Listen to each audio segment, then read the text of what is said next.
Welcome to my stream.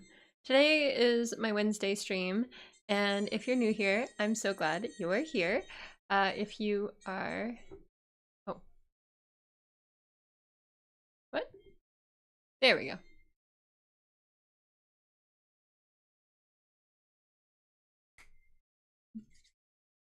Okay, I think I'm live. Okay, here we... Hello! Welcome to my stream. My name's EC, and I like to have respectful conversations about nuanced topics. Today, we're going to be discussing commerce versus capitalism.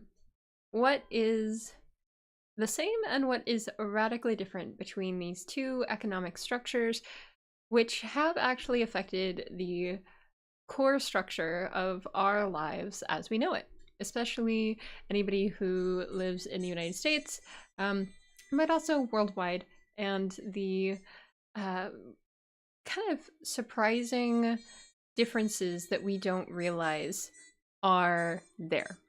So if you've never jumped into one of my streams before, I'm glad you're here. Okay,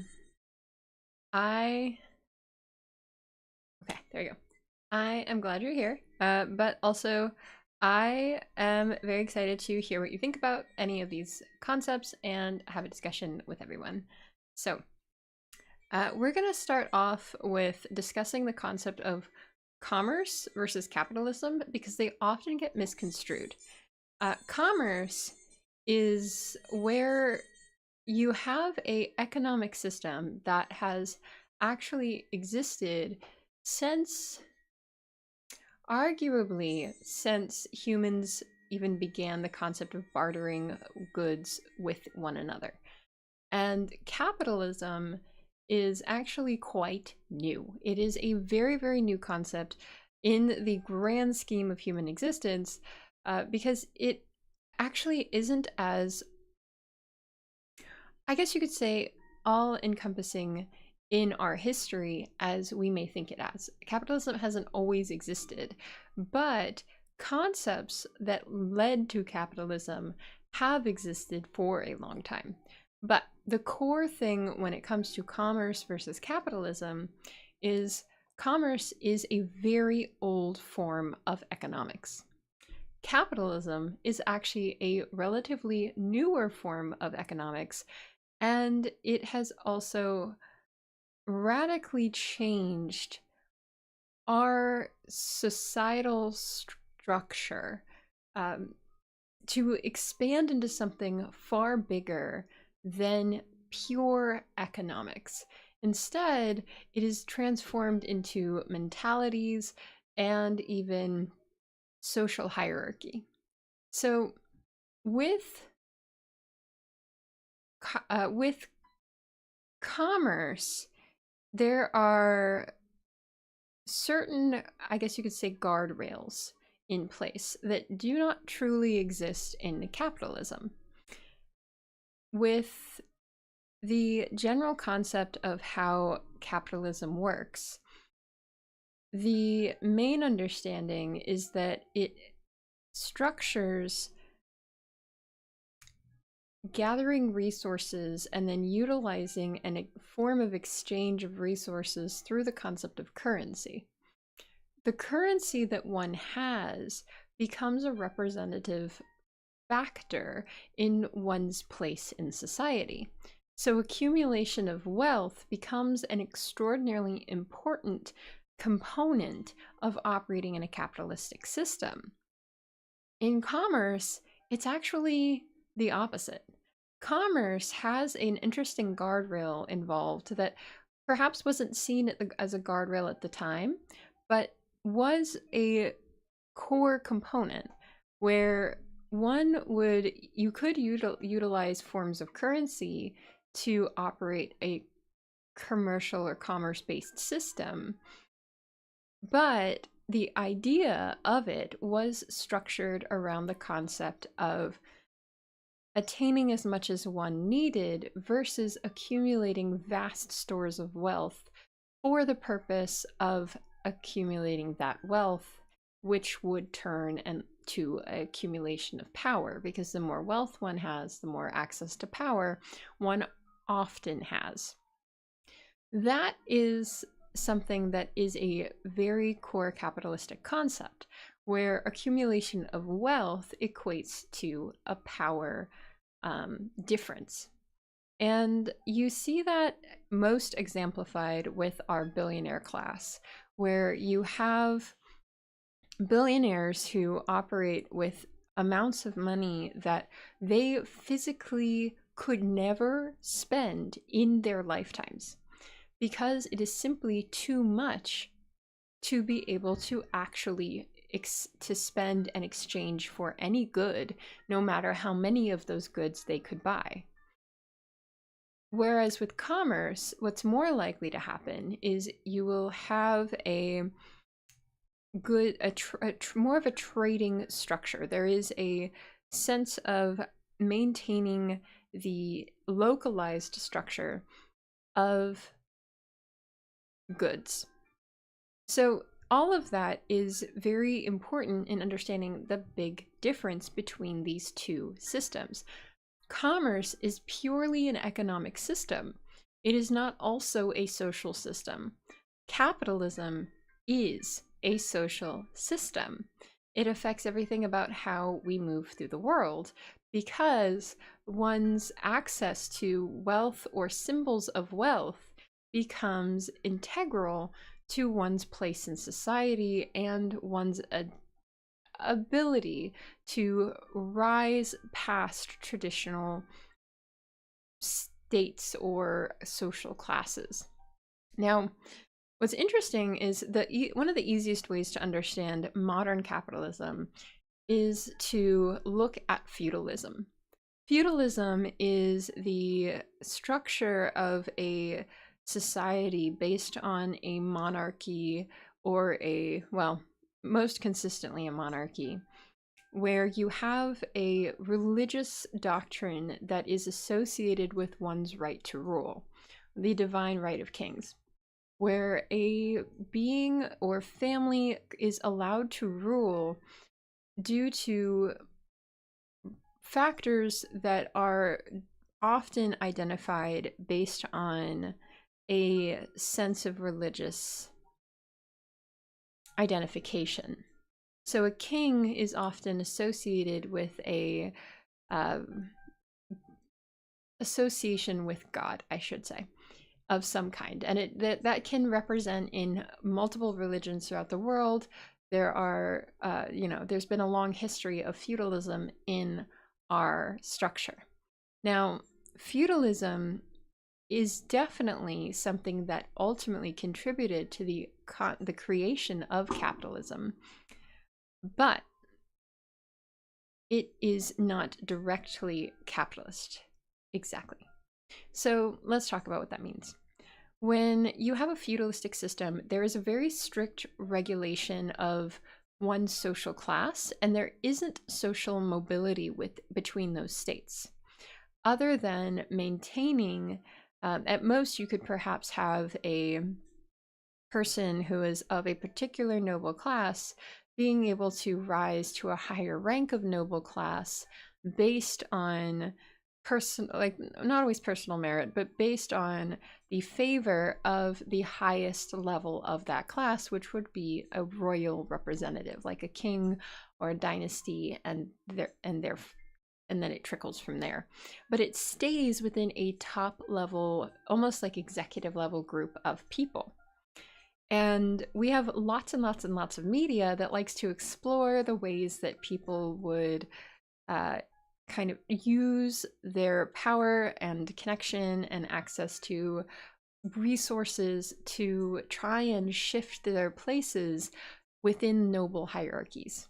But underneath noble hierarchy, you would have what was called a commoner structure. You would have merchants, which were the people who were capable of essentially the people who would work with attaining resources and distributing them throughout society.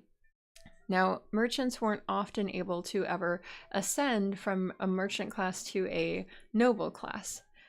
Then you would have a realm of classes below them that would operate as various factions of societal need.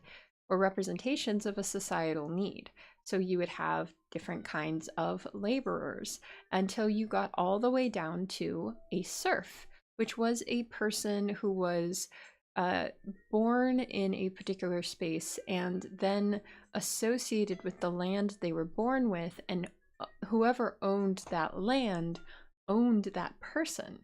Now, it wasn't called slavery at that point. It was seen differently because there was still compensation given in exchange for working the land.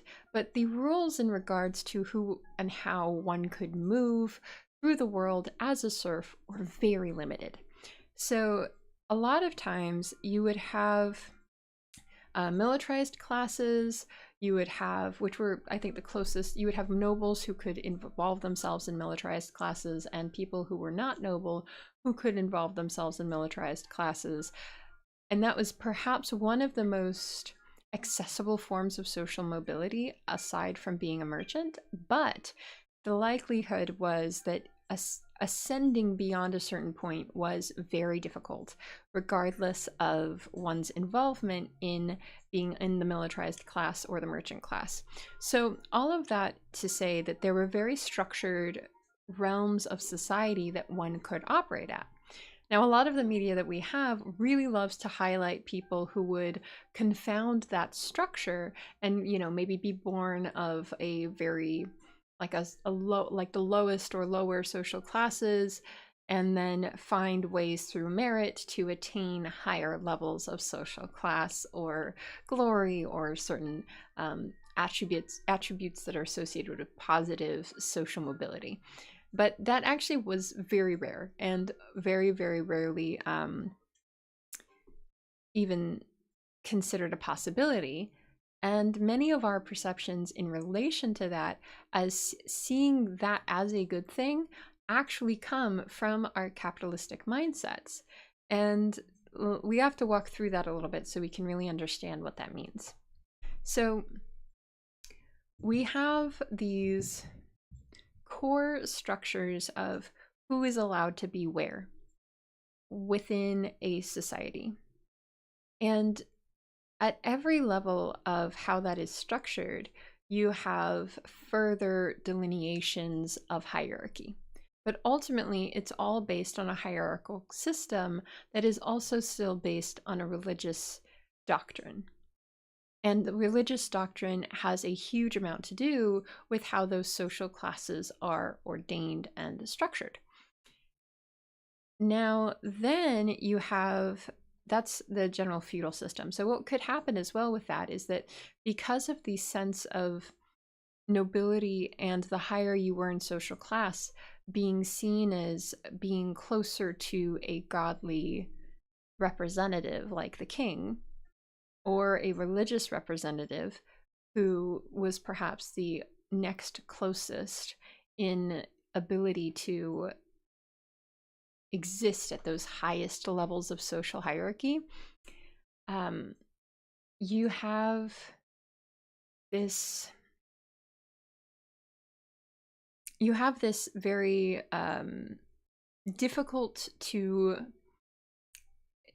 essentially difficult to overcome sort of environment if you just so happen to be born in a social class that does not have much wealth or access to divinity associated with it. So what that ends up meaning is that you have a very, very strict regulation about who is allowed to do what, how much capital you're allowed to have, how much wealth you're allowed to have, and how much essentially power you may have in making decisions about your own life or the life of your community and the ways that you can be involved. So the reason that feudalism is so often associated with capitalism is because of... Ooh, Ellie! I generally do. That's a good question. Ellie asks, do you think that socialism is a better alternative to capitalism? Also, hi.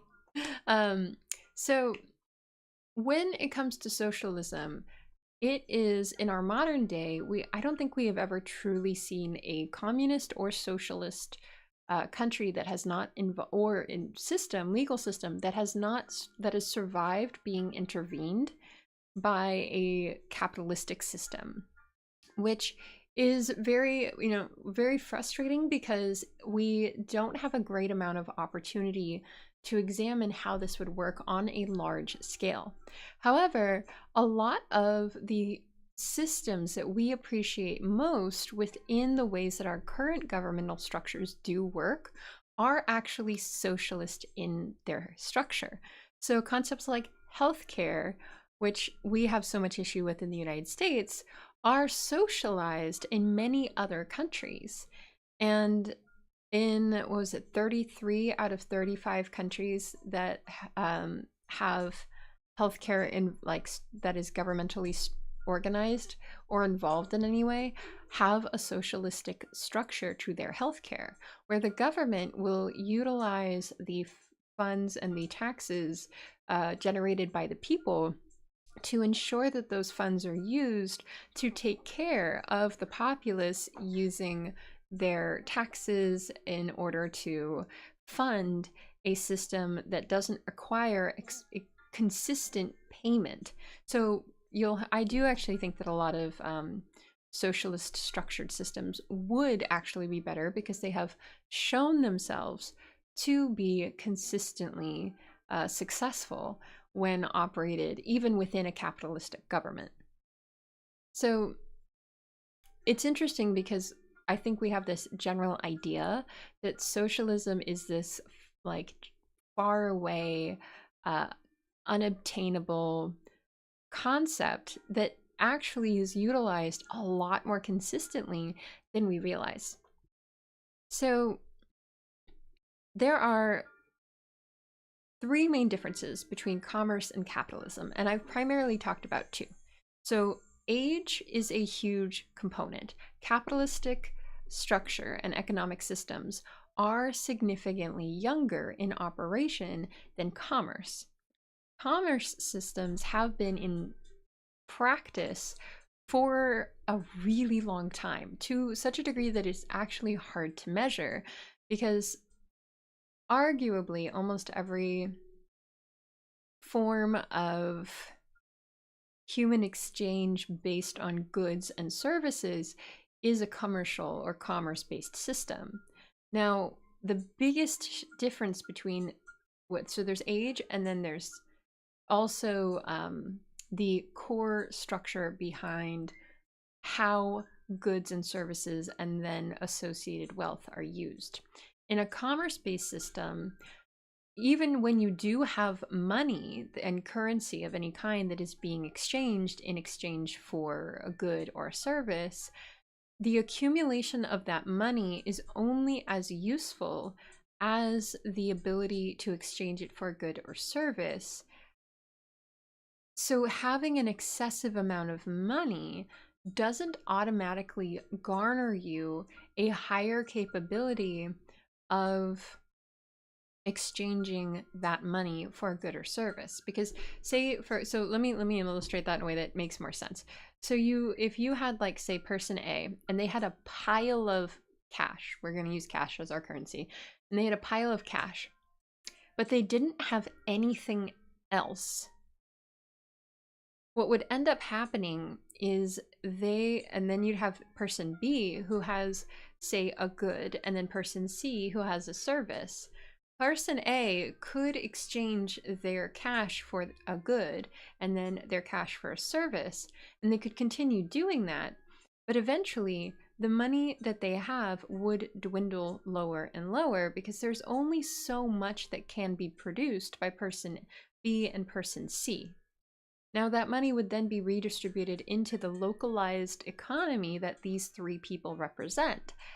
But what would happen is if person A has no good or service that they can exchange other than their currency, then person B and person C would not truly need their cash, because their cash is ultimately a representation of a promise that there will be and exchange.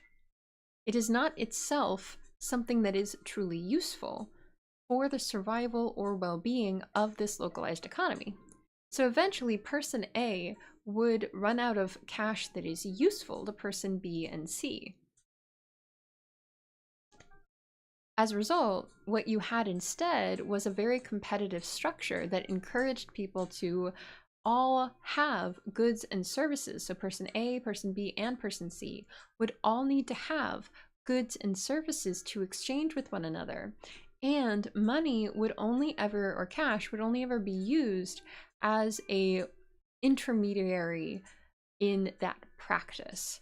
It would not be the core goal of the practice. So, oh, Elliot's a good question. Are there any socialists that you admire? Interestingly, I can't say that any particular ones come to mind. I think that there are certain ideals of socialism that are very, like, positive, but I don't know. I don't know if I can immediately identify a socialist that I would say I all around admire in full. I think there are components of many different socialistic thought processes that I do admire. I think if we're looking at maybe living people at the moment who are utilizing socialistic structures in their efforts of governance, at the moment, actually, Mamdani is probably the person that I would have the highest amount of like positive association or respect for, because even though he is operating within a capitalistic system, he is operating within a capitalistic system using a mentality of democratized socialism, which is a form of socialism, not the, like, there's so many different forms of it, but I think Mamdani is probably at the moment our best example, at least within the United States, of somebody who is utilizing socialistic mentalities even within a capitalistic structure. So let's compare this to how capitalism works. In a capitalistic structure, you have person A. Person A has, say, a bunch of cash. Now, in this entire exchange, we haven't explored how person A got that cash. But person A has a bunch of cash, a pile of cash, but they have no goods or services. Person B and person C do not have a bunch of cash, but they have goods and services to barter and exchange. In a capitalistic system, the person who has the most amount of a thing can then, in this case, the most amount of financial capital, which is money and cash, would be able to purchase from the B and C as many times as they needed, and eventually, with the accumulation of wealth and cash that the other two will accumulate from exchanging with person A, there would be then I think a re-exchange of whatever goods that person A was able to accumulate from person B or C. So person B would have the goods, person A would buy from them, have a good, person C would have a service, person A would buy from them, and then use that service. Now, eventually, there would be this idea that person A would have exchanged enough cash with the other two that they would then be relying on the cash as a method of exchange. And that method of exchange would be more important than the pure good or service that the person B or C it has.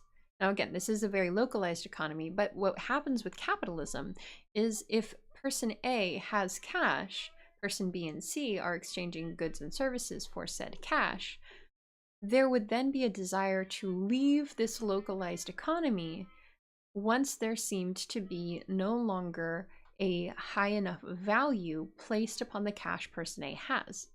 So you would find exactly, Brant.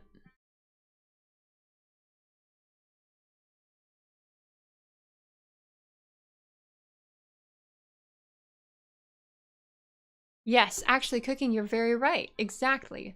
Cooking says, hi, Brant, by the way. Hello, hello. And hi, Cooking with Silence. Hello. Nice to meet you. So, Cooking with Silence says, there isn't a socialist government in America, but socialists did influence the way our world is. Nonprofits, no soldier left behind, subsidies, funding schools and roads. That is very true, which is why we actually do utilize a lot more socialist structures than we realize. Now, whenever it's identified as a socialist structure, people have a negative association of what socialism means. So they get very frustrated with the idea, especially if they believe very strongly in the concept of capitalism. And Brant also says, well, in pure capitalism, there is no regulation to protect consumers or the environment. Yes, exactly. This is where we're going next. So you have this localized economy. Now, in a commerce environment, a localized economy would require, through the competition of person B and person C having a good and service they can exchange that is useful, for person A to learn a service or find a way to have goods that would equalize the playing field so that the cash that they have is not simply enough to overtake or to involve themselves in the economy. They would need to have they would be pressure essentially to have a way to exchange at the level that the others are also exchanging. Whereas in capitalism, what you have instead is if somebody does have a lot of cash and they have exhausted what they can do with that cash for the other people in that economy, they can instead find other ways to exchange their cash with other economies. So you'd be like person E, person F, in order to continue using their cash as a way of maintaining their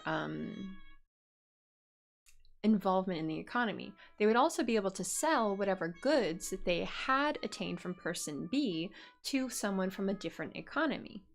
And there is, of course, the possibility that person A could sell whatever good they had to person B or C and sell it back to them. But if person B is already has the goods because they're creating the goods, they might not need it sold back to them. Person C also can just go directly to person B to get the good.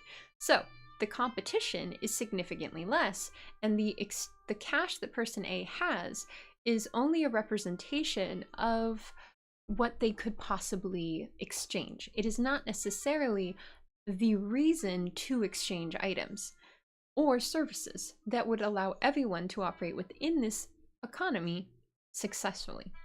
Now, in capitalism, you have a very different structure where person A can leave, can use the goods that they purchased from person B to sell to other people, and their financial cash currency structure could be a lot more helpful for them. It also encourages them to then do something like go to person B and offer to exchange their cash for the goods that person B has. And then person B would give that person A those goods. Person A would then go to a different economy, sell those goods to somebody else. And then person B is now the one with the cash. Person A is the one with the goods. And you have this structure, kind of like this cyclical structure going around where the cash is being exchanged to a bunch of different people. And then everyone has to expand and expand and expand. So it requires a consistent expansion in order for there to be the kind of competition necessary to make the system work and to essentially, it doesn't equalize the playing field. It simply allows for the expansion of the playing field. So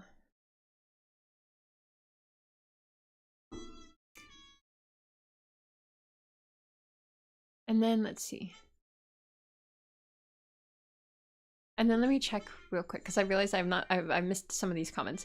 And then Brant says the free market is supposed to regulate, but it doesn't. It's a big reason for the Great Depression because we just let the economy fail. And then Cooking with Silence says the problem with socialism presently is any attempt at subsidizing anything just directs it back into private hands, but people who are political hate business and people who love business hate politics.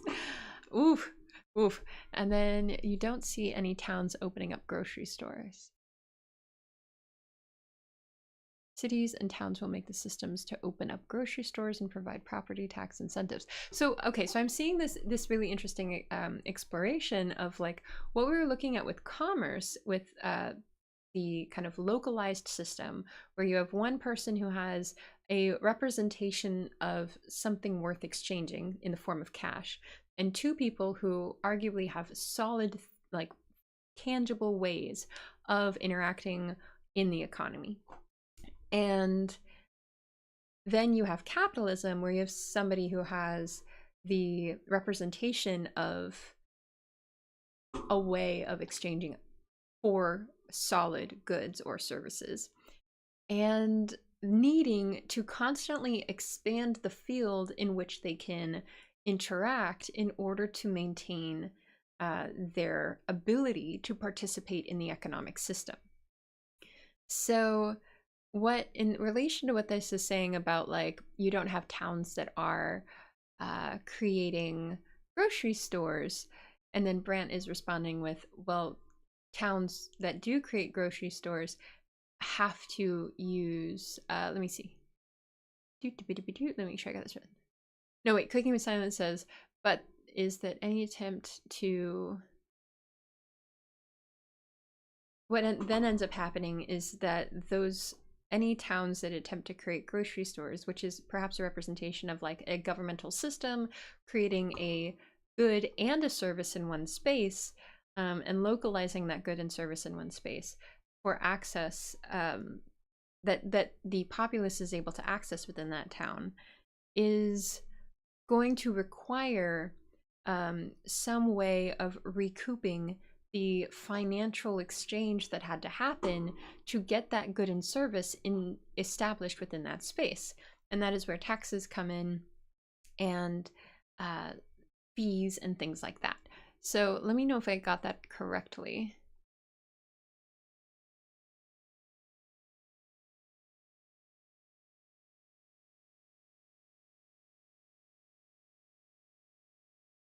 Okay.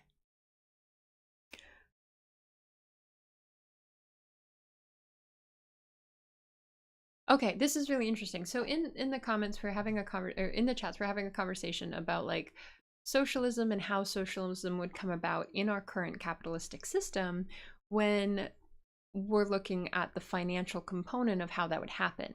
And Cooking with Silence is talking about how it would be difficult for socialism to be achieved in our current capitalistic system by using financial means. Instead, we would need to use legal means in order to get that to happen.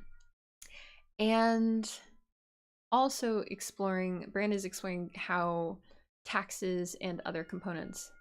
Thank you so much, Cooking with Silence. Thank you, thank you. I appreciate that so much. I was a little worried that I was like, is this topic going to be a little weird? But I'm glad that this is positive.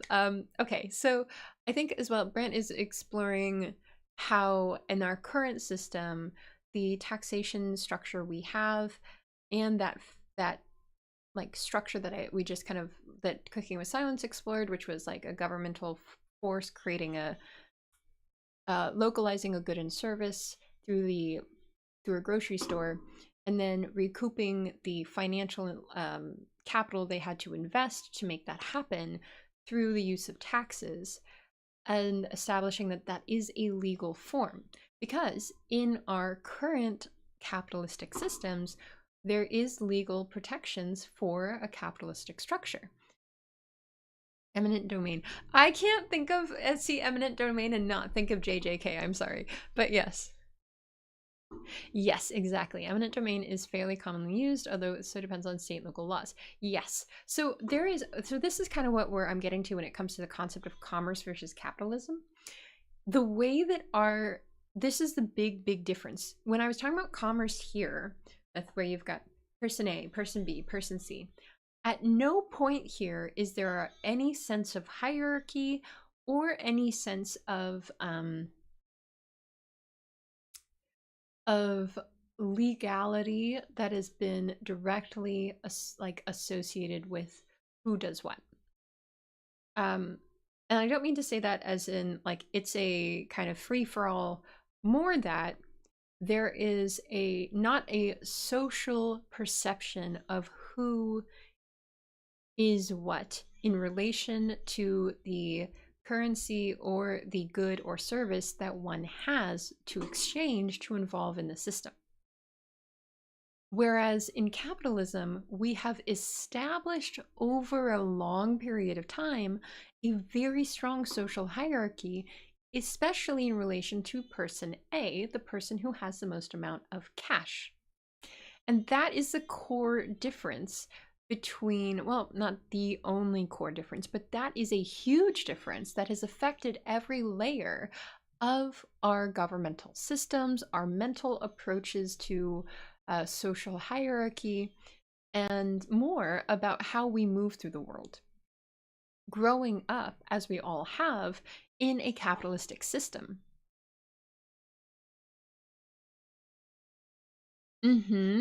This exactly, Cooking with Silence. You're actually very right.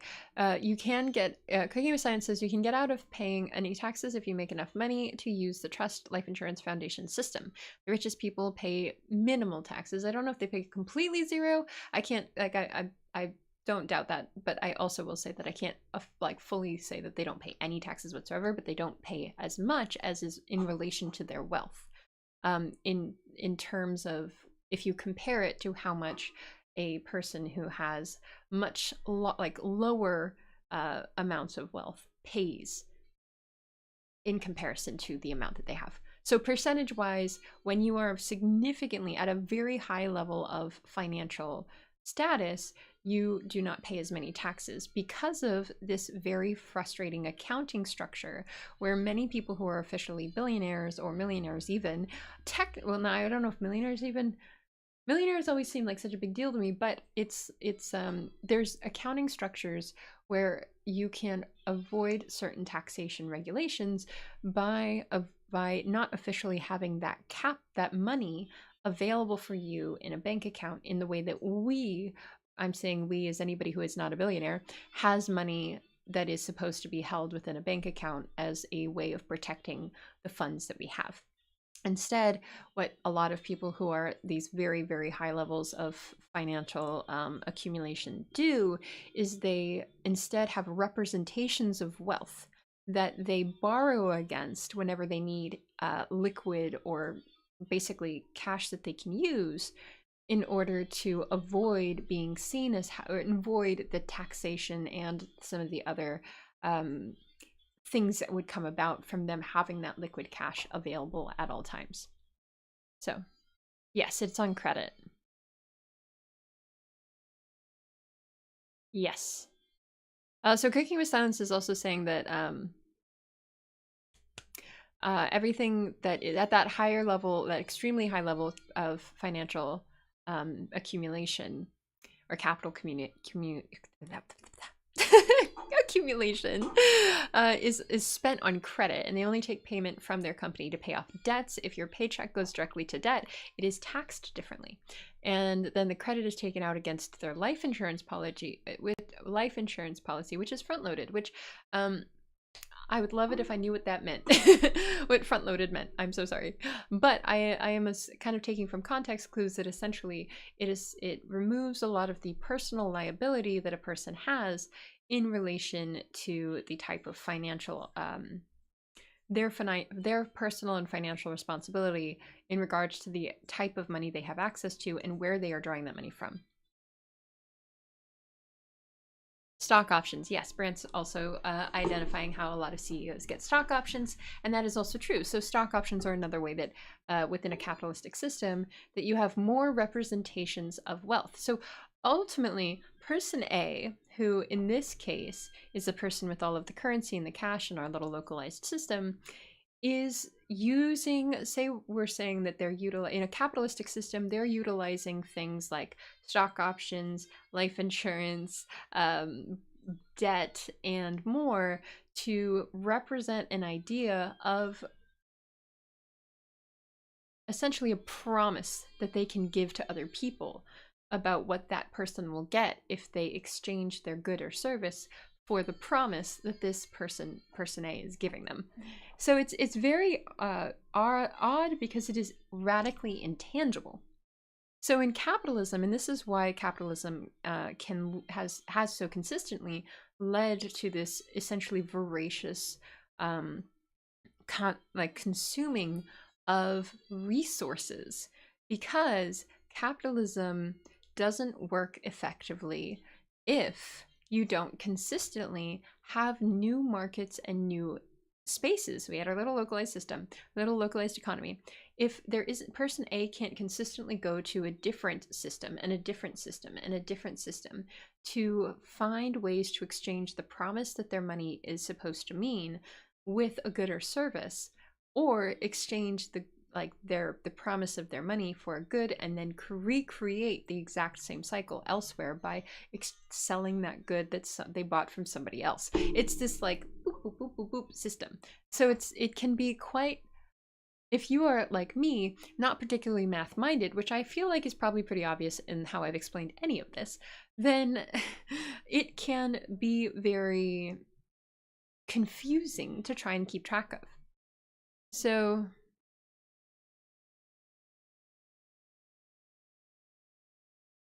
oh, I didn't know that. Whoa.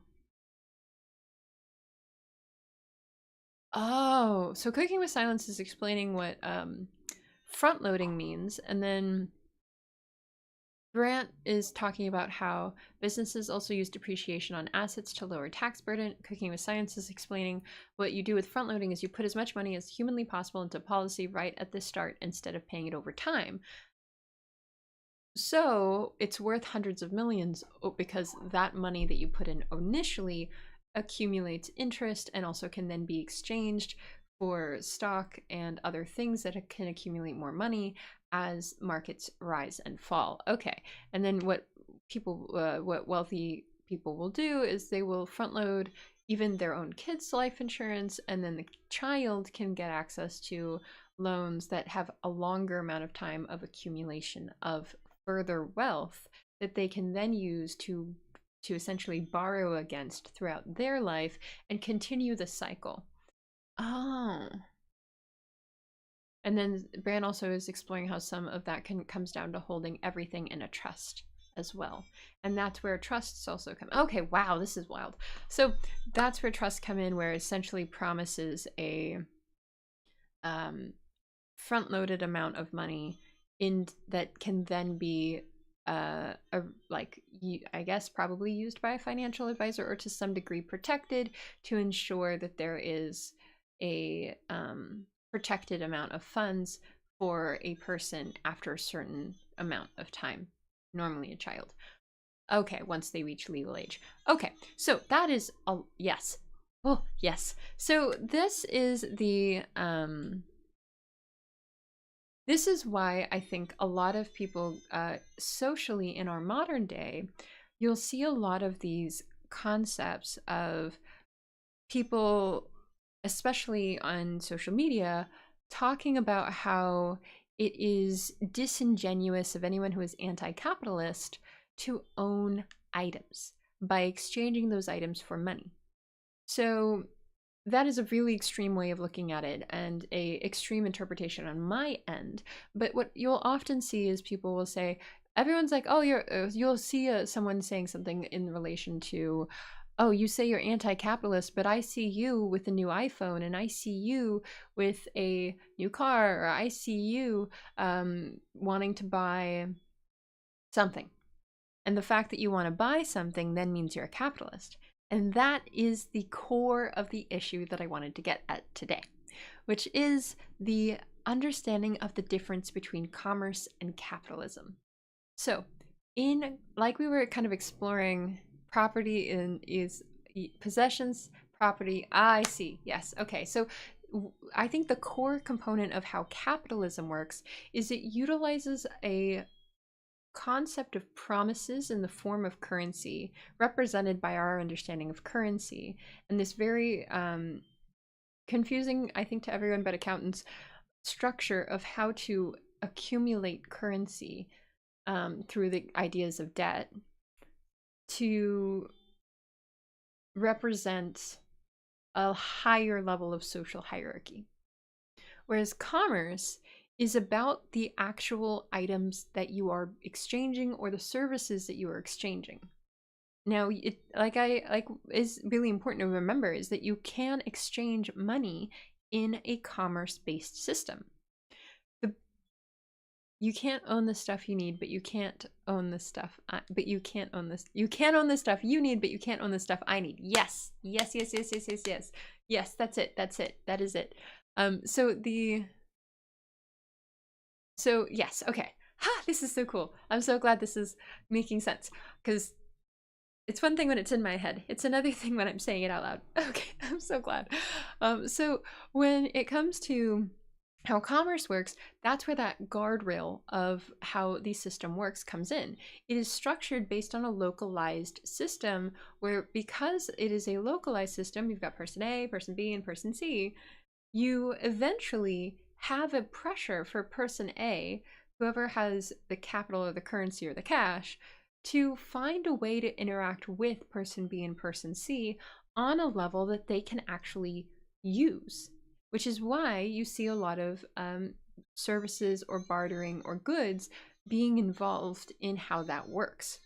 And a really good representation of that is an average market or bazaar, where you'll have different people, like the average market space. If you go to a lot of, especially smaller towns, you'll see like a kind of symbol of a happy town is there being a market instead of a bunch of box stores. And here's why.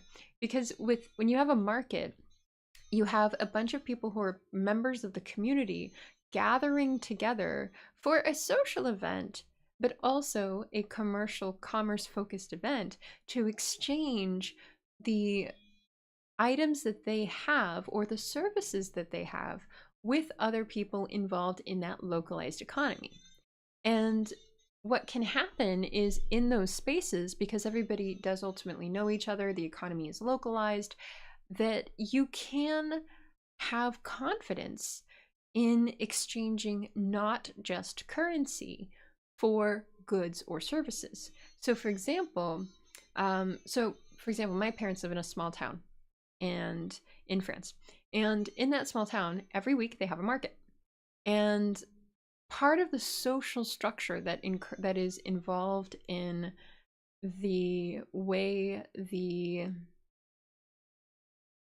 that market functions is you'll have people who will gather weekly, who are farmers or are various members of the community selling things that people will use regularly.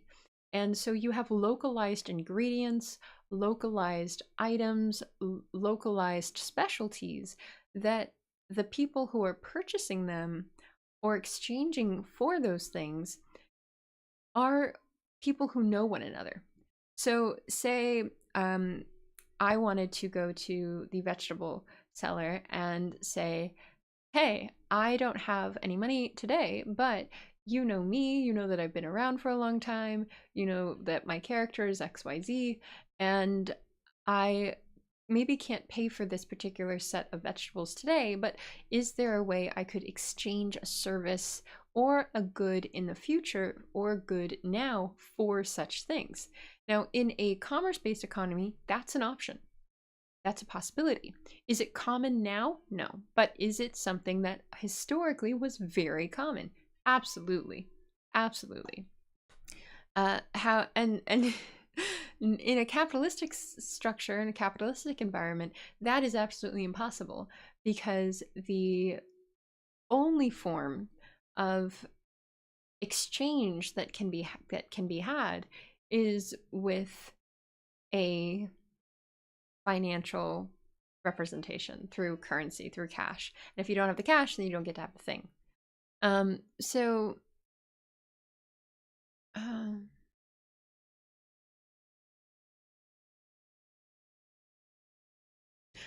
Brand. Okay, so capitalism is also, so Brand's exploring how capitalism does have a certain guardrail, and this is what you're illustrating is capitalism is a free market determines all.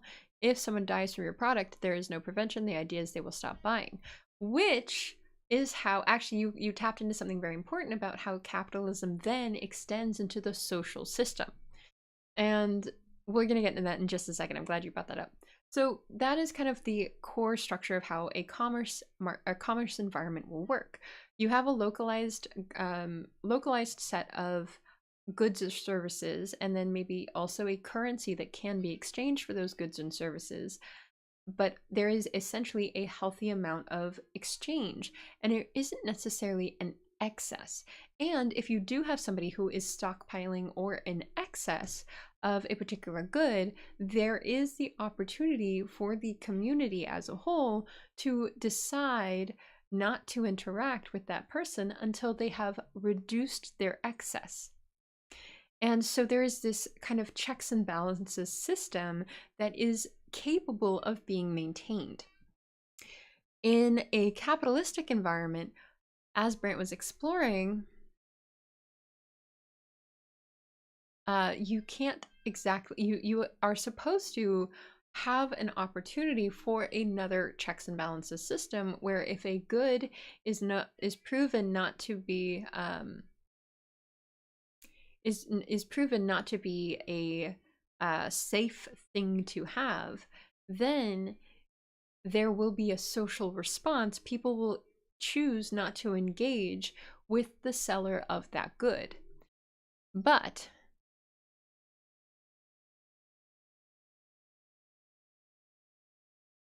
Cooking with Silence is exploring why wouldn't you just appoint people who are passionate about vegetables and put them in charge of getting everyone the amount that they need? Put doctors in charge of giving people the insulin they need, set workers free.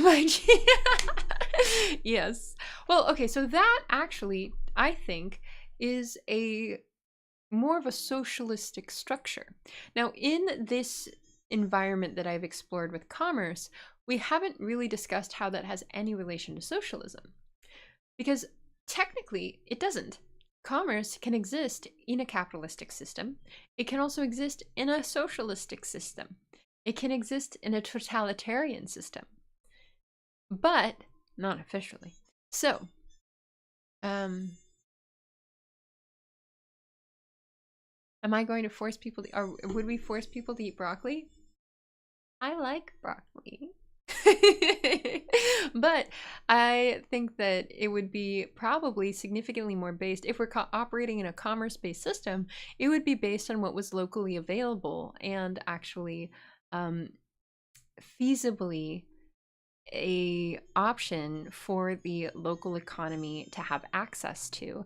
If you had a socialized governmental force that was organizing how people were, or organizing how food or healthcare or basically goods and services are being distributed.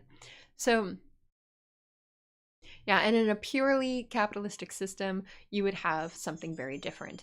Now, one thing that Brant had gotten to, and this is what I wanted to kind of step into this time, or right now, is the way that the capitalistic structure of exchange of goods and services and its need to consistently expand in order to maintain the relevancy of currency in that structure is if something goes wrong with a good that has been exchanged for currency, and how the rest of the society that is involved in the consumption of that good, if something goes wrong with that good, then they can choose to abstain from using that good. This is where things go wrong, because what ends up happening is for the people who are producing that good, there is a very strong incentive not to allow there to be a social checks and balances system, because that will negatively affect the capital of the person or the group making that good. Now, here's another really important component. That this is kind of the third major component in difference between commerce and capitalism. In commerce, I know that I used person A, person B, and person C. But person A, person B, and person C isn't necessarily how commerce operates. It doesn't have to be a singular person. This was a very simplified way to explore that idea. Instead, it can be a group of people. It can be a range of people. It could be clans of people that are all operating, utilizing specific core components of a localized economy. So you could have Group A, Group B, and Group C. Whereas in capitalism, you instead have something very different. The focus is on the person. So even if that person has a group behind them, that they have created essentially a company behind them, the company is legally allowed to be identified as a person because that shifts the responsibility of that company. You're gonna meal prep broccoli if we keep talking about this? Oh my god. Okay, let me check up on the let me check up on the comments real quick.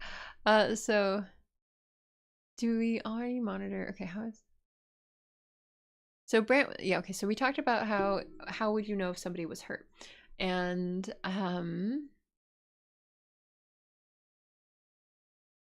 okay, now we're talking about broccoli. This is actually so wholesome and adorable. Okay, and then we have examples of markets. Brant says that we have markets, examples of markets failing and hurting everyone. And now we're talking about meal prepping broccoli.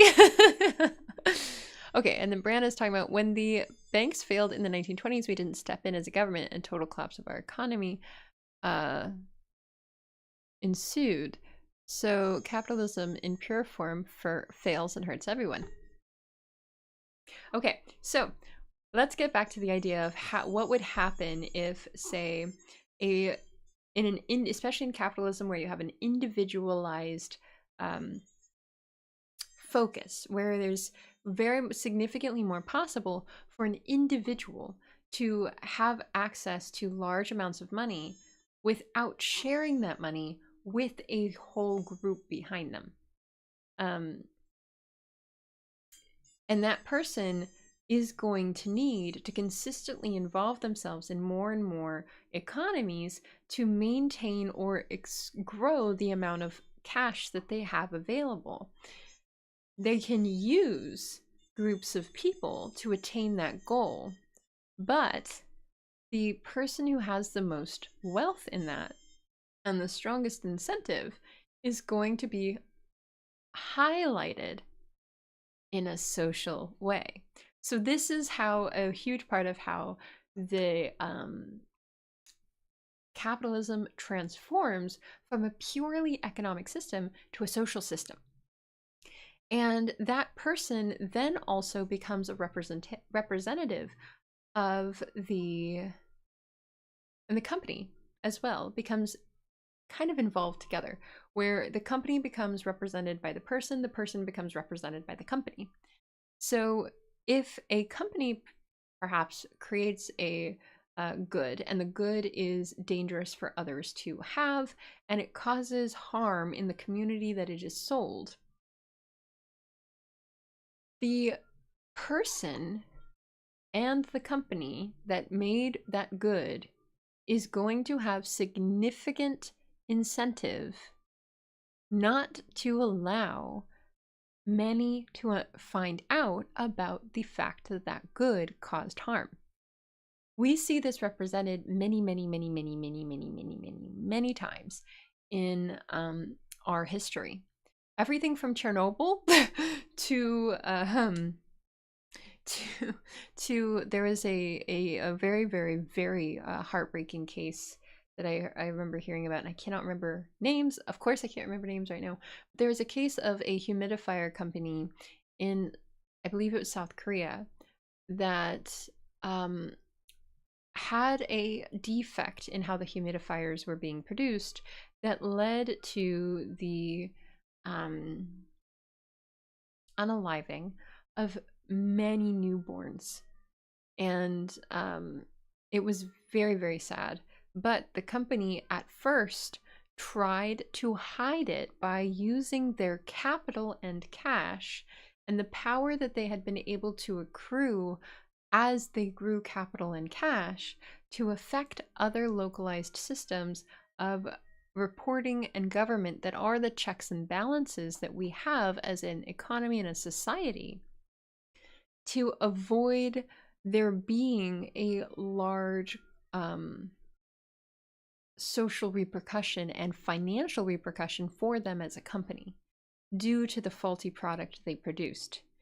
And the reason that that product ended up being so faulty was also because of the pressure that was placed upon the manufacturers of the product in order to meet market demand from the fact that in a capitalistic system, if you are the way that a capitalistic success is attained is by constantly expanding which localized economy you are involved in.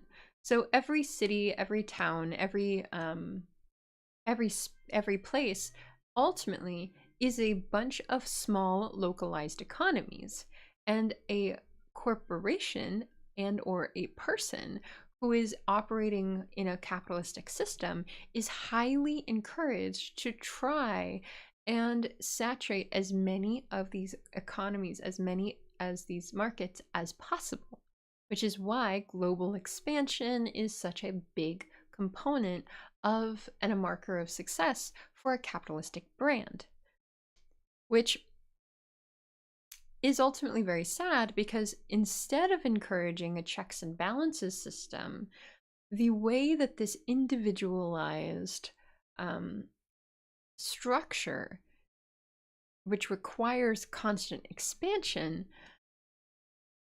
operates is it encourages the opposite. It encourages the hiding of information that could cause a halt in the production and the saturation of future markets. And a lot of it is also, unfortunately, still based off of the idea that you will have a need to consistently saturate new markets, but you can't do that if there's information that is easily accessible that could act as a check and balances system to encourage a safer product is being made. And being the person, when you have a bunch of different like companies that have the competition of how that works is also changed, because in a localized commerce-based system, what you have is you have a need for, say, and I'm going to go back to person A, person B, person C. If you have person A, person B, and person C, if person A only has cash and no goods or services to exchange, the local pressure or the pressure comes from person B and C not needing person A eventually. Because there's only so much that person A can involve themselves with person B and person C. So person A is going to be pressured into finding a good or service that they can exchange that person B or person C doesn't have, and then involving themselves in this consistent like back and forth and back and forth. So it creates, one, a cap on what people are capable of doing and accumulating on a personal level, and two, it also creates a requirement for there to be an equal exchange. And that does not work in a capitalistic environment. Instead, if something goes wrong for person A and person in like a capitalistic space, from the core, it doesn't matter if person B and person C eventually don't need them, because person A can take their money and go somewhere else and use that in a different space until they are not needed in that space.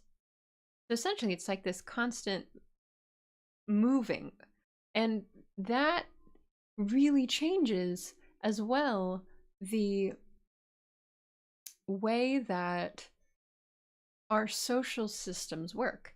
Because if everyone is trying to be person A in a capitalistic space, where they are exchanging goods and services by purchasing others' goods and services or making their by exchanging others' goods and services and using money as the main method and cash as the main method of expanding their reach, then what ends up happening is you have this incredible competition that is not based on capping what people are doing so that they can interact with each other directly.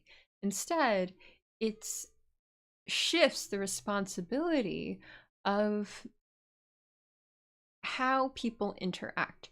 So in a localized commerce-based system, you've got 3 different people, and every single one of them is going to need to have an equal way of interacting with one another. In a capitalistic system, it recreates hierarchy, because whoever has access to the most amount of goods or services that they can offer is, or the one that is identified as the best good or service that can be offered, is going to be the one that is the most desired by a group of people who, when you use cash as the core exchange method, a group of people who cannot compete with the larger company or person. So who has the control of the good or service. Instead, what that person can do is they can work to try and create a cash. The cash is unexchanged for the good or service, and that is the most they can really do. So they also have less of a there's less of a possibility for that person who is moving around with the cash, who isn't able in a capitalistic system to compete on the same level and equalize the playing field in terms of, I exchange this with you, you exchange this with me. And instead it's, I have all these things, you want these things, and especially in a capitalistic system, I have all of these things that you are going to need in order to survive. And then you have the person who's like, well, I'm going to have to find a way to involve myself to have something that you might want from me so that I can get pieces of the things that you have.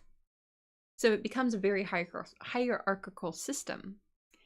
And the only way that a large group like, or a very powerful structure like that is going to be shifted is if you get a lot of people who are kind of like using money in order to attain a good or service that is being controlled by one particular capitalistic structure person, then you'd have to get a bunch of people to affect that person. Instead of, in a localized system, you don't need a bunch of people. You just need person A to not have something person B or C can interact with or need that much of.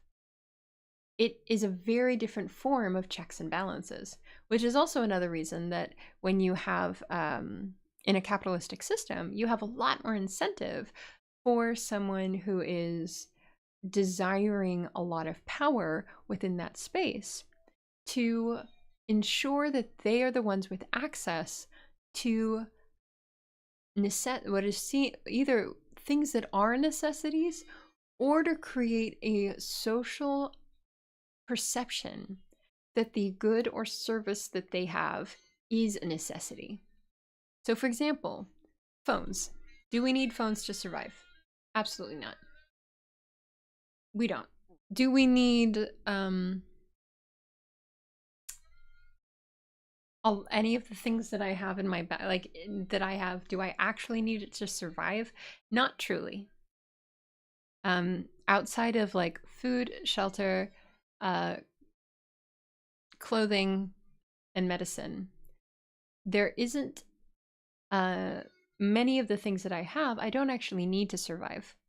But in a capitalistic society, the more of a particular item or particular thing that one has, the more that one is seen as fitting an ideal.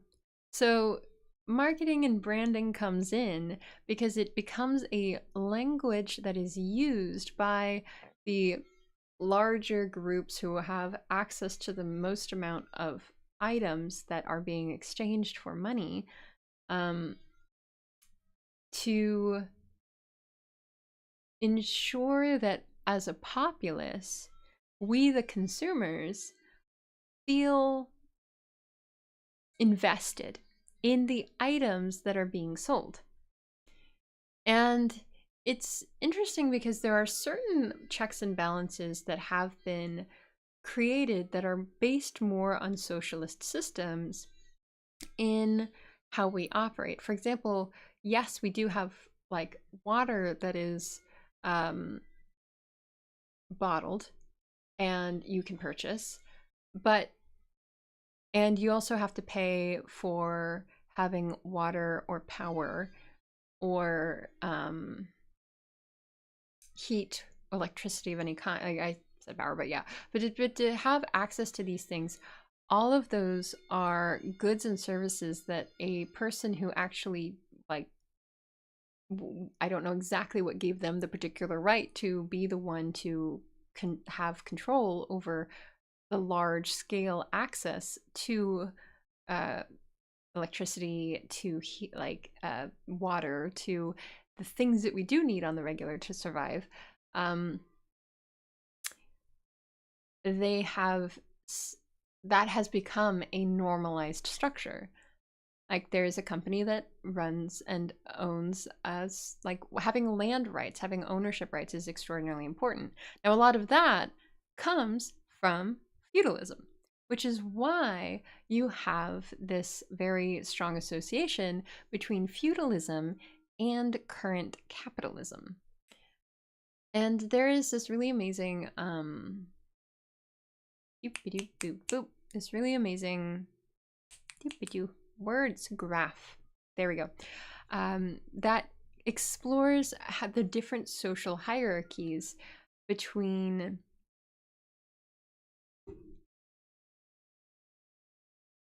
Oh, thank you so much, Cooking with Silence. Thank you, thank you, thank you. I appreciate that so much. Yay! I am so glad I got to meet you, and I hope you have a great time at work. And hopefully I'll see you soon again, because I stream every Wednesday. But yeah, yay! Okay, so there is a whole interesting realm of social norms and mores that we have, I think, assumed to be forever in how we are structured. But there is significantly less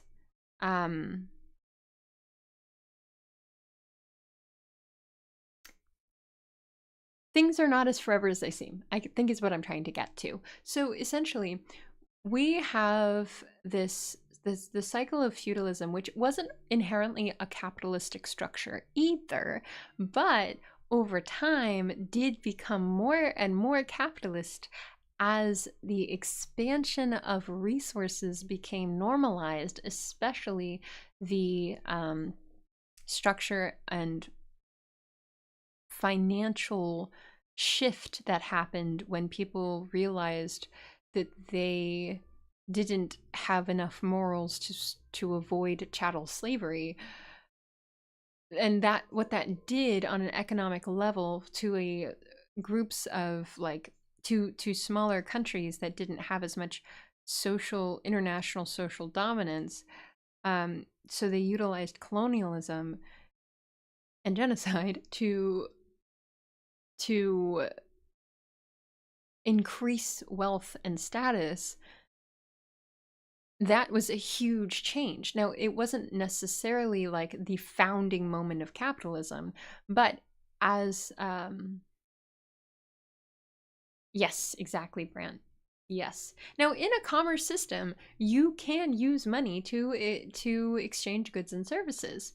It's essentially an IOU, but, and that's a massive simplification, but it's not impossible, and it was never out of the realm of creation to use money to exchange goods and services even in commerce systems. But the core focus was not the accumulation of wealth or even the excessive accumulation of anything. It was accumulation of what you needed to the degree that you actually needed it. And there would be essentially a social balancing or an economic balancing if somebody was trying to take too much. Now, with capitalism, that is antithetical to how capitalism works. Essentially, it very much has a reward system built in for anyone who is capable of accumulating a lot of things and then trickling that thing to a wide group of people across many different markets to ensure that eventually it is returned to, like, there's financial capital returned to that person. So power is still invested based on resource and access to resources, which historically, money was not measured in terms of just exactly how much gold or precious jewels or minerals you had. It was how much land did you have? What water rights did you have? How many goats and cows did you have and horses? Like, it was all very much based in, I guess you could say, physical representations of wealth, because they were what was directly necessary to survive. And that is like the entire concept of a company owning water rights or owning, you have like groups like Tyson, or, like meat companies or food companies that are focused on certain areas of growth. And they are very much similar to how certain higher level nobles would have access to certain areas of land and the wealth on that land. People used to use marriage as a financial agreement to exchange goods and services with another. Like, if your son marries my daughter, then you will get, in exchange for you basically marrying my daughter, I will give you this land, castle, servants associated, all the serfs that are attached to that land who will work the land. And if there happens to also be other resources on that land, you will have that as well. And that was how people measured their wealth. Yeah, same, Brant. Brant says, I want my beans that will grow a beanstalk. Yes, fair. Very fair. And then, but again, it would still be a another level of this almost like commerce-based structure of like, okay, not only will you have like representations of wealth through the form of currency, or through like nice clothing, or like, golden diadems and fancy rings and a chest of gold and jewels and stuff like that. It was also, that was part of it, but that was not enough. You also had to give people things like sheep and goats and farm, like entire tracts of land, in order to be seen as a fair exchange. Brand, no. Never been offered cattle for a woman. Let's bring it back. I don't know how I would feel being. That's not what you said, but like I'm trying to think of, like, as a person, as a woman, how would I feel if I was exchanged for a cow? I don't know if I'd feel great, unless that cow and I got to be good friends. I don't know. Like maybe the cow was my pet. Nope, no, I don't even know. Nope, that's. Anyways, still hilarious. But where was I going with this? I have gotten myself distracted. Oh, I agree. Well, okay, so here's another component that I think is a core idea of how capitalism has structured our commerce. Capitalism has structured us on a social level as well. And this is still taken from the concepts of commerce. So this is, or I should say, concepts of feudalism. So definitely weird thing, yes. Yeah, Ellie says, I'm worth at least 2 cows and a donkey. Donkeys are the cutest. And then Ellie also says, I still think that certain people view marriage as a business type of deal. So This is a concept that I think is you see in leftist spaces a lot, but I realized you don't see as often in non-leftist spaces in an identified way. Not that it doesn't exist, just like how a lot of our core social, like core even governmental programs and structures are very socialist in ideal. They are not identified as a socialist thing. You have the same thing when it comes to certain mentalities. And I call it a community-based versus a transaction mentality. So in one thing that is highly encouraged in capitalistic systems is transaction-based mentalities, where I give you this, you give me this. And I'm also, not just that, but a person is measured by representations of their wealth. And that is seen as extraordinarily important in even relationships. So, yeah, Brant says that the whole cattle exchange thing probably went away when they realized that the woman should be paid for taking the man.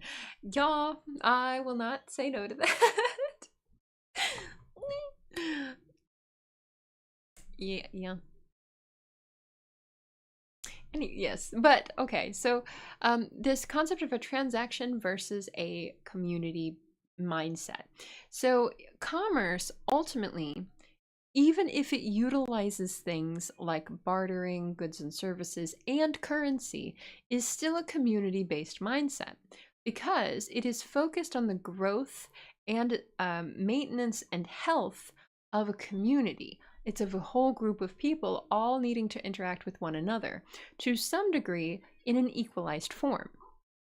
There may be other social components and dynamics that are not equal, as, for example, misogyny, obviously. Racism and colorism have been around for since forever, and that was still present in commerce-based economies. But there was still an ideal or a structure that also had built-in checks and balances and ramifications in regards to there being a community-based mindset where things were kept and structured within a community, where if one person did not have, you could still exchange, as I think I illustrated a little bit in my vegetable market stall example earlier, where it's like, say I don't have the money for buying a bunch of vegetables at the weekly market, but I'm part of a community where I am well known to the vegetable seller and I can exchange a service or a good, which is bartering.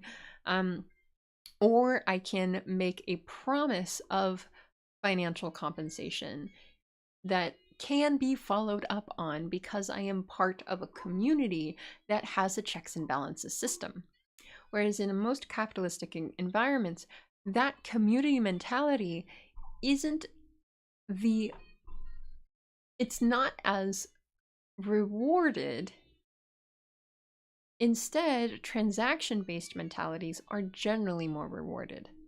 Now, there is a lot more of, I guess, wormholes to go into with that in relation to how religion then is and concepts of commerce are still utilized within capitalistic environments in order to balance those deficits.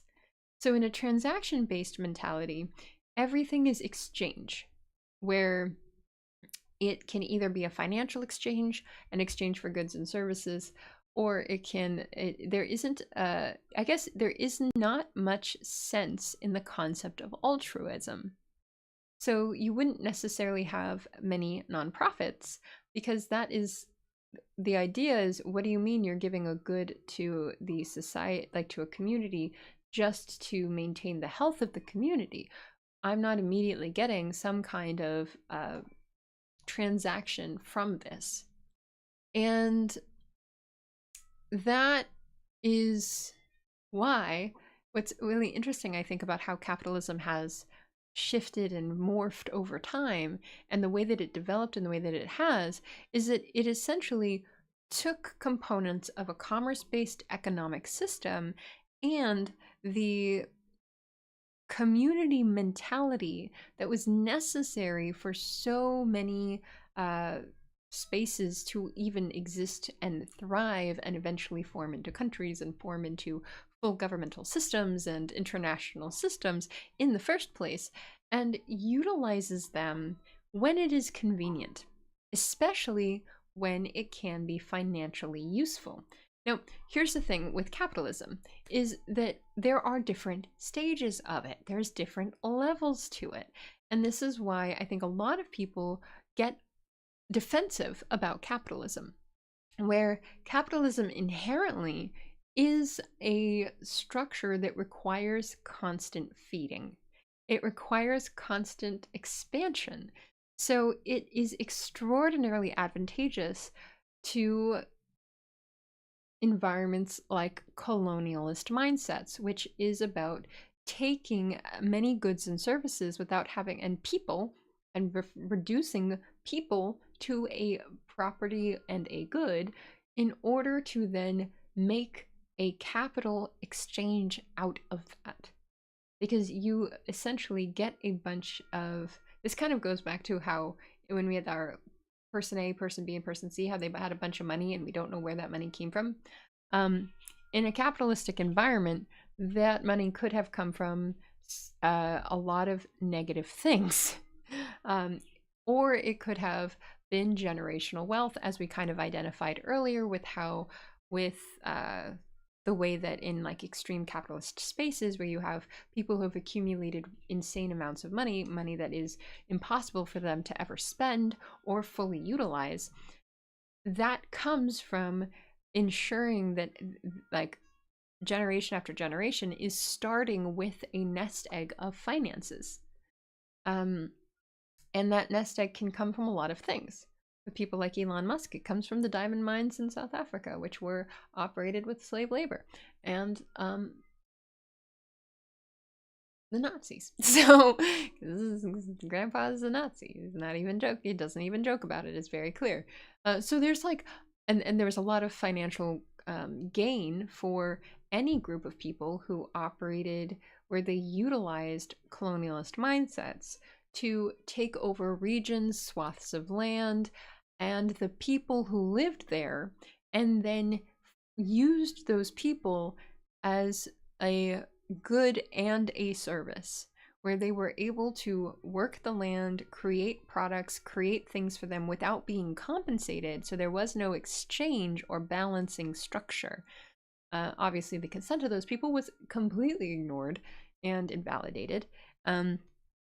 And that is a consistent practice that is highly encouraged by the base structure of how capitalism works.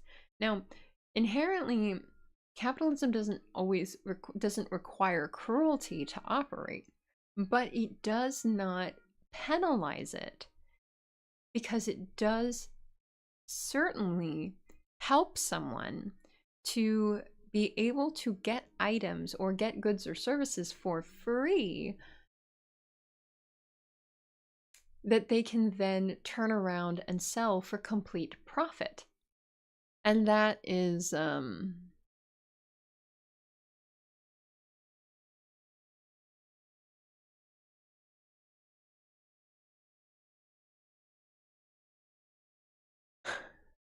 sorry, just catching up on comments. Ali says, I think that it's crazy when gets pregnant, stays with the baby for 9 months, and then have the audacity to give the baby the father's name. Okay, so anybody who gets pregnant, because it's all genders are capable of being pregnant, but I see what you mean socially, for sure. I know. There's a lot of, well, this is, again, there's a lot, that's a whole conversation when it comes to the social rights of and pressures of gender-based issues. But yes. And then Brandt's also exploring how bailing out certain companies doesn't seem very anti-capitalist. And you're right, it's not. It's actually quite a socialist thing to bail out a company in exchange for instead of allowing that company to experience what would normally happen in a commerce system. So if a company is, say, failing because their capitalist system isn't working the way that it was uh, meant to, and the company fails, then you don't have, like, if you're having person A, person B, person C, say person A is here, and they have, in a capitalistic system, they would have to keep going to different places in order to uh, be able to maintain their existence as a part of the economy, not as a person, but just as a part of the economy. In a commerce system, if that person with the money does not then have any money left to exchange with the others and doesn't have any goods or services, they have nothing to contribute on an economic level. So you would more than likely have, in order to ensure the community's like survival, other parts of the community would have to then get involved in order to keep person A, or the community that person A represents, alive and part of the economy. That is resoundingly not capitalist in its structure. Oh my gosh. Elise says, well, wait, the president of the United States is a secret communist.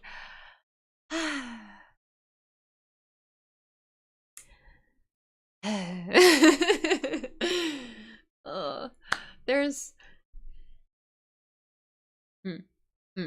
But okay, let's get back to this idea of how capitalism has like different stages to it, because what I've kind of illustrated is some of the worst examples of where capitalism is. But there is, and I think one reason that a lot of certain generations that we have existed with, that have existed, especially in the United States, have really positive views of capitalism, but you're seeing more negative views of capitalism at this stage and with these generations, more modern generations, is because the structure of how capitalism worked was so radically exploded and popularized due to the type of money and capital one could make when these, especially when certain countries, especially feudal countries, discovered how financially successful colonialism and slavery, chattel slavery, was. Slavery has existed through all eras of human existence, but forever slavery was a newer concept by the time chattel slavery came around. It wasn't a consistent habit. You could eventually be freed from slavery, or there were essentially limits to how long you could be a slave. The idea of just like chattel slavery working in the way that it did when it was especially enacted by certain Western European powers throughout the Americas and throughout the African countries, that was a very an explosion of something that did not happen consistently or often, and it made a lot of people, or it made a small group of people, a lot of money. The reason that the United States was able to explode onto the world stage as a power and a force is because even in that time period of the late 1700s and the early 1800s, which is, I always get this confused, but the mid-16s to 17s, from the time that the US was established as a colonial power to the Civil War, the amount of money that was being made off of the structure of colonialism and enslavement is mind-boggling, because at that point in time, they were making, like, the people who had who owned others were making billions when the billion wasn't a concept. the amount of money that was being made is simply so hard to imagine. And it has been maintained and handed down over generations to very specific groups of people, and we know who they are. So it's very, very frustrating to, it's very hard, I think, to look at the history of how capitalism has exploded and not recognize that. But one of the, like we were talking about earlier, with a capitalistic system and a capitalistic environment where checks and balances are actually not healthy for the company or person who is trying to become successful under a capitalistic system, it is very, very highly incentivized to avoid accountability from outside sources that might affect your marketability to the community. And then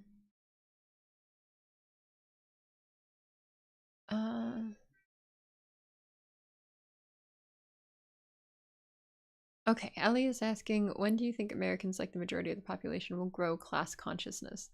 I actually think, Ellie, a lot of Americans have, to a degree, but there is a level of interrogation that needs to happen that would also require a access to certain kinds of education that is not heavily supported. But I do think that you are seeing, and we are all seeing, a much larger range of people who are becoming class conscious than we may have, at least in the United States. And this is again getting us back to that different stages of capitalism, because in those kind of earlier stages, as capitalism was developing, because I think that the colonialism and the enslavement trade led to the establishment and the normalization of a capitalist economic system that wasn't fully identified as capitalism in the way that we know it now until I think it was 1795. Was it 65? Did I turn that number around? I don't remember. But it was the mid 1700s. And especially with the establishment of the United States. And by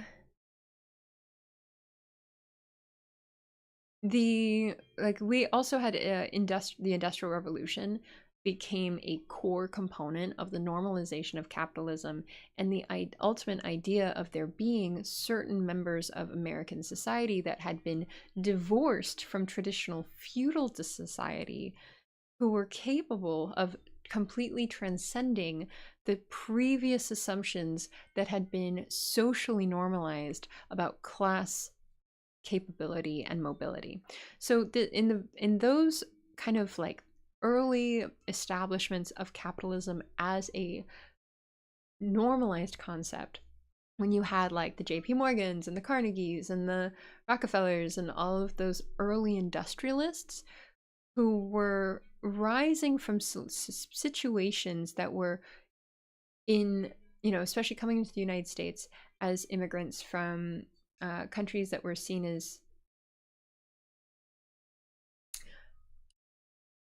maybe not super positive at the time, but weren't experiencing like overt racism the way that we understand it to this day and age. But still, like certain social inequalities. And then you have people who are not seen as should be allowed, not seen as people who should be allowed to transcend traditional class consciousness or class status and class delineation, going from the still very feudally minded societies of Europe, especially Western Europe, to the United States, which is trying to establish itself as a rejection of feudalism, even though it's built on literally the backs of enslaved populations. But it's supposed to be the free space where anybody can shift their space and role in society. So you have these people coming in, utilizing capitalism to expand wealth for themselves in a way that was never possible, and supposedly supposed to be based on merit, but also based on the social the social encouragement, the social incentivization of avoiding accountability that capitalism inherently breeds. And you have people who start stockpiling wealth, and then there's this creation of a supposed like social checks and balances system where those who have the most amount of wealth are asked to contribute to society. So that's where you have this normalization of things like philanthropic societies that are being financed by major donations from like extraordinarily wealthy people, and that is then supposed to eventually trickle down to different realms of like social status and strata. And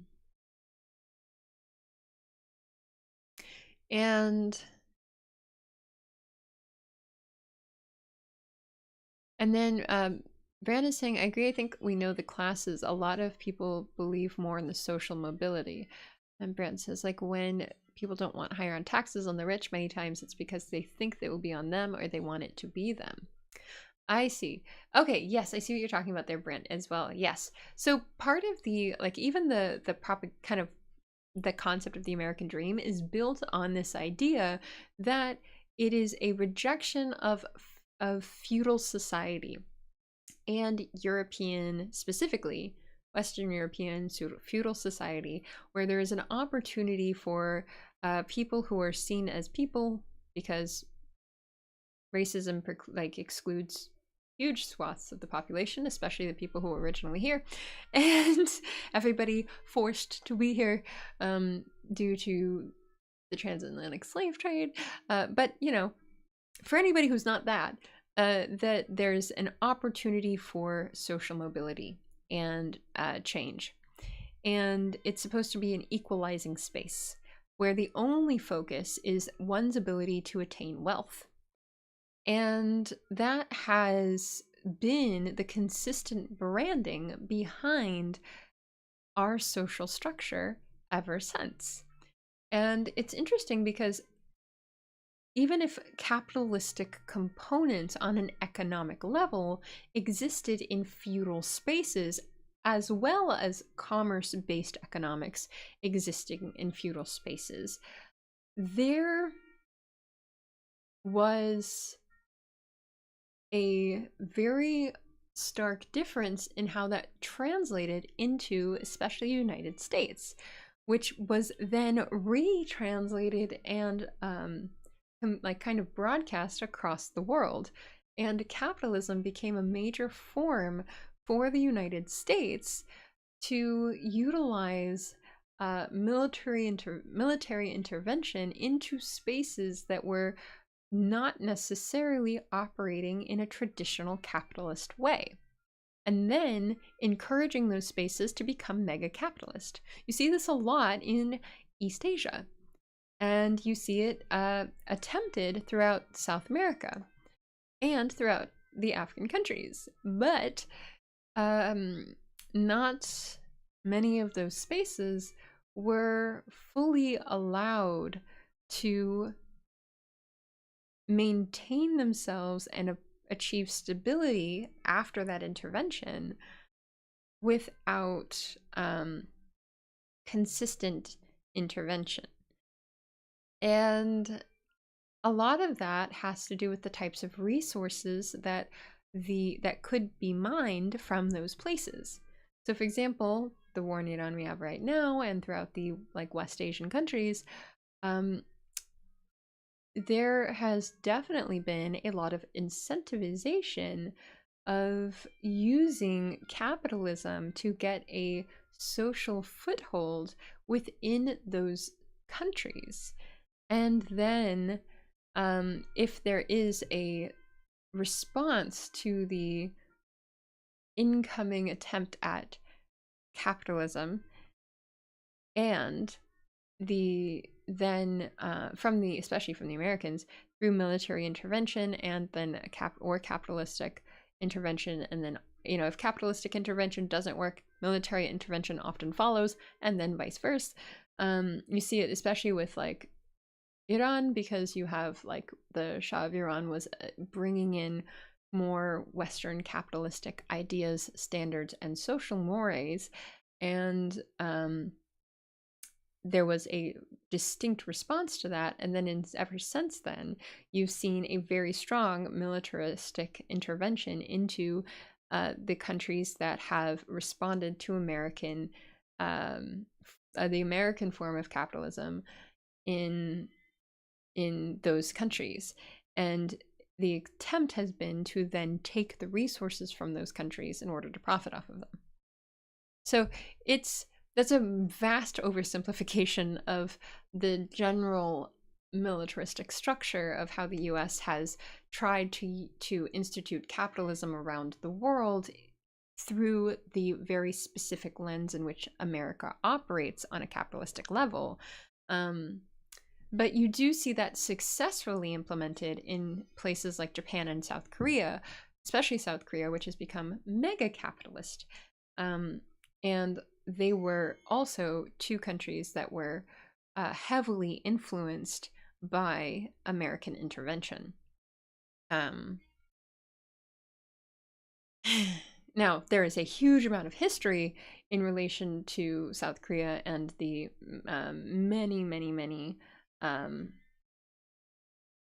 colonial issues that they had to deal with from Japan and elsewhere, as the entire, like, that China, Japan, and South Korea had very strong colonial conflicts.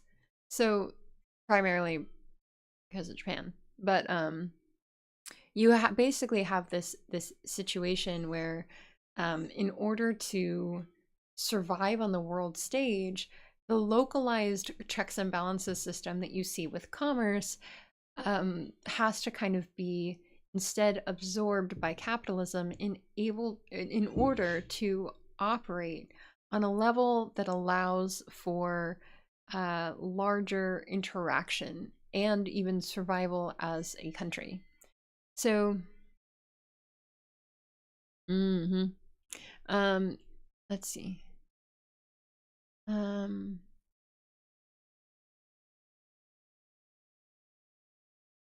So Brandt's also explaining how, like, with the interventions in spaces like Iran, especially right now, how there is so much economic pain and lots of, and then by default social pain also, because of a militarized attempt to incentivize a capitalistic goal that ultimately has minimal capitalistic benefit outside of, like, for Iran, in contrast to what the United States would be getting out of it. So yes, it's kind of I guess you could even say that it is a attempt to explore how effective redoing the same strategy for how the United States became the United States could work in our modern day. And that is, again, the very frustrating component, is that we're in a very late stage of capitalism, where capitalism has consumed so many markets that it is really, really hard to continue consuming. So instead, you see people trying to look towards outer space and becoming obsessed with the concept of outer space, and becoming obsessed with these miniature metrics that ultimately don't matter about who is the billionaire with the most amount of billions. And it's these very odd competitive attempts at and also, of course, you see this mass investing in things like Palantir and AI and surveillance and all these different components that are ways of finding new markets. It's creating markets when there aren't any in order to continually feed the structure that capitalism requires. Now, there was a period of time for a very specific set of people, especially within the United States, where many people felt the boon of how it could be to be successful in a capitalistic space, largely because the capitalistic structure had allowed for enough accumulation of wealth, especially post World War II, which is why you have a whole generation called the boomers, where opportunities for more socialist structures of governance and social networks and safety nets were affordable to be implemented without challenging the major capitalistic structure of the country, which allowed a lot more people to then invest themselves into capitalism. Yes, Mark, actually, incredibly so. Incredibly so. That is a very good comment. Yes, also hi. That's also a possibility, Brant. There is very much a possibility, like, where we are in a space of a new market a new market is being explored as a possibility to be made, with also being not just explored, but kind of trying to be forced into the world. And this is why we're getting into that, again, that late stage space. So you have a very select group of people who had a positive experience with a capitalistic mentality, but also in an environment where the capitalistic economic structure had very sincerely bled into the social mores and structures of the communities, and had picked out certain components that were useful for maintaining the community health, like certain socialist structures, certain commerce-based structures that allowed for certain checks and balances, again, for a very specific group of people at the expense of people of color and at the expense of a lot of other countries. And war has unfortunately been a very financially viable way of maintaining that new market and the establishment of new markets. So yes, so you have this very brief period where things kind of were really positive for a very small group of people, and then the propaganda about how that was a normal structure for everyone has, as once again we established already, capitalism has an intense incentivization to ensure a lack of checks and balances on a large scale for, if a good or service is not actually producing itself to the degree that is necessary to be safe for the community. And so utilizing marketing, branding, propaganda is very, very, very important to ensure the consistent utilization of that company's good or service, even at the expense of the consumers.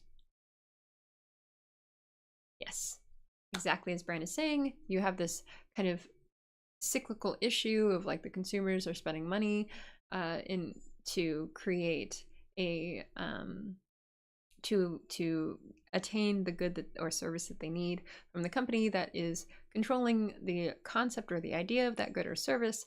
And then you also have this issue where because of the consistent need of any capitalistic system to consistently create new markets, you also have, and to avoid accountability if a product or a good or service or something that they are producing is not working well, then you have this kind of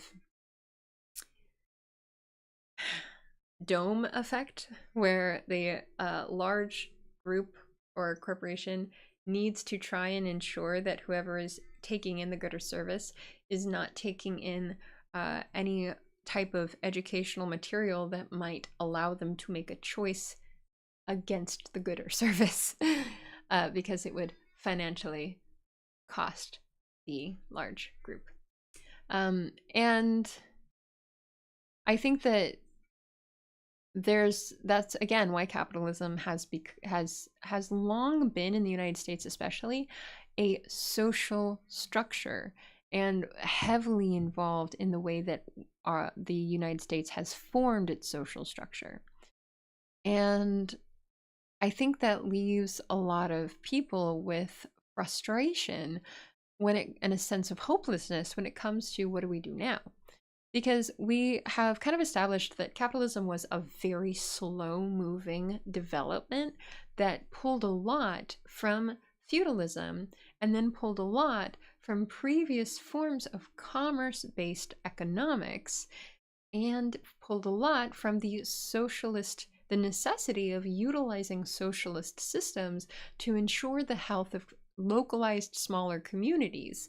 So it pulled all of those things in order to appeal to the largest amount of people and continually create new markets to appeal to more people and ensure its existence.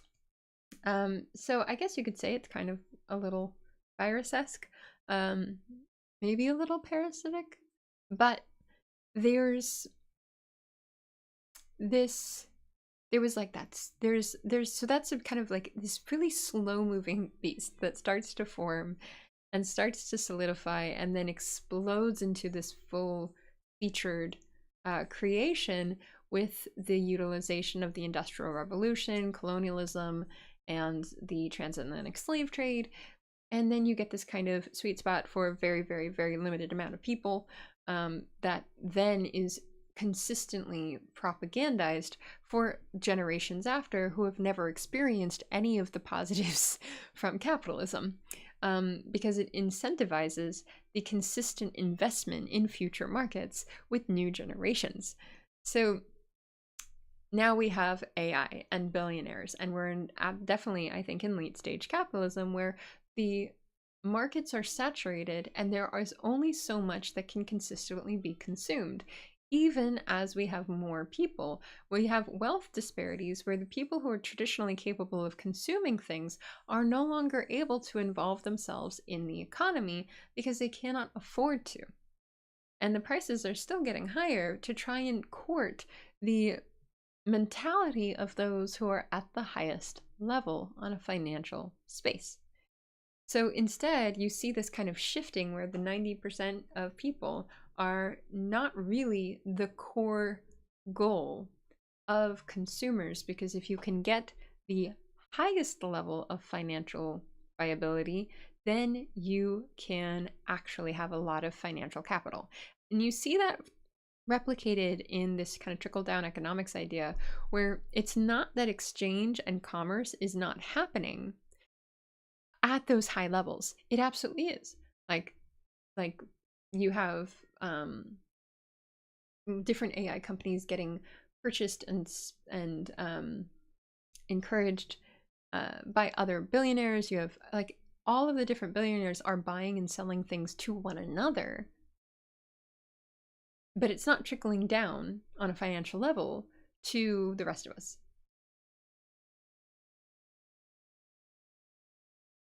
Yes, exactly, Mark. You are 110% right. Mark is saying, so if the consumers are losing their ability to consume, wouldn't that mean that there's a bubble that's going to burst? You're right. And I have a theory that is completely unsubstantiated, but I think that's why there is such a strong desire, especially within these billionaire classes, to develop a market that doesn't require traditional forms of capitalism through the use of things like AI. And Bran is saying it would be in the form of recession or depression. And you're right. It would be in the form of a recession or depression. And technically, I would argue that we may be in... Now, again, I'm not an economist. I am the worst at math. So please take everything I say with a grain of salt, like a huge grain of salt. But like, maybe I should have prefaced with that. But either way, there is definitely I think a lot of recession indicators in how we are operating right now. I mean, there's financially, as a populace, none of us are doing well. and the opportunity to do well in the ways that so far we have been led to believe are possible are no longer truly an option for us. We have to find something else. And how do we operate within a system that doesn't have options, where the options have already been saturated away? And that is where I think we're having such a awareness about these, why we can even have these conversations and not be seen as conspiracy theorists right now, is because we have had to deal with the real world consequences of this happening in real time, and seeing the ways that like conflict has developed all over the world due to these issues, and especially within the United States as well. We are in a state of consistent conflict, and it's very, very difficult to look at all of this and not feel this overwhelming sense of hopelessness. The thing to remember, though, is that capitalism is a relatively new concept. It is not new for us because we are incapable of being old enough to be able to remember when it started. Unless there are any vampires around. I don't know. But there is inherently, only whenever something is so parasitic that it needs to eat everything, eventually it runs out of things to eat. And that means that, it also then, like, humans are incredibly resilient and survive an incredible amount.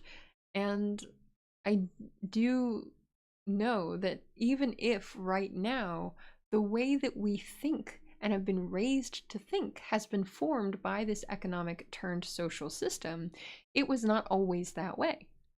Long before feudalism developed, there were many other forms of social norms and economic norms that ultimately were based in more socialist structures. There is so many ways that humans have made throughout the ages to maintain community that has absolutely survived and maintained itself throughout all the iterations, even in essentially the belly of late stage capitalism. Socialist structures and commerce are still wholeheartedly how many people operate, whether or not we realize that the structures we're utilizing are socialist or commerce-based instead of capitalist-based. Because what ends up happening is, at points like this, you have larger scales of people who are realizing that the transaction-based mentality that is necessary to operate successfully within a capitalistic structure is no longer viable. So you have to learn to shift to a community-based mentality, which is about maintaining the health of your community, but also exchanging with one another and removing a lot of the traditional hierarchies one might have in relation to capital. So instead of saying, well, I don't have a job that makes me a lot of money, you look at the things that you are capable of doing that you might not you might not value because they're not easy to sell. Or there are too many people who are really, really good at that thing and they are capable of selling it. But that is a capitalistic structure and mentality. Selling is not the only way of existing within a community. Exchange is not necessarily based just on whether or not something can be sold well, it's whether or not something can be done. So a good example of what happens, of how this is kind of like typified, is if you look at, especially after any type of issue or disaster, communities will bring themselves together, work together to fix issues. After the fires in LA, you had people from all over the city coming in and helping with cleanup, helping with distributing supplies, helping with establishing safe places for people to sleep, contributing to ensure that people were able to have a way to move forward. It was community support. And you see that that is what happens when push comes to shove. when we end up in a situation where something devastating does happen, we often all have to rise up to meet each other to keep each other going, or else if we don't, who would be there for us when we need it?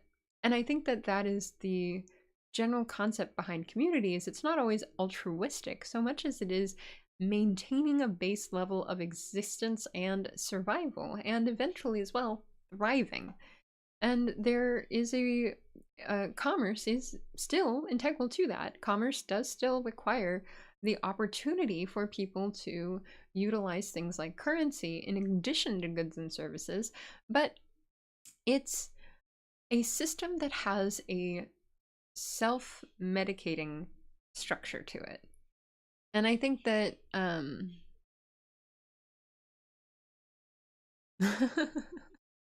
I just checked the comments. Oh my god.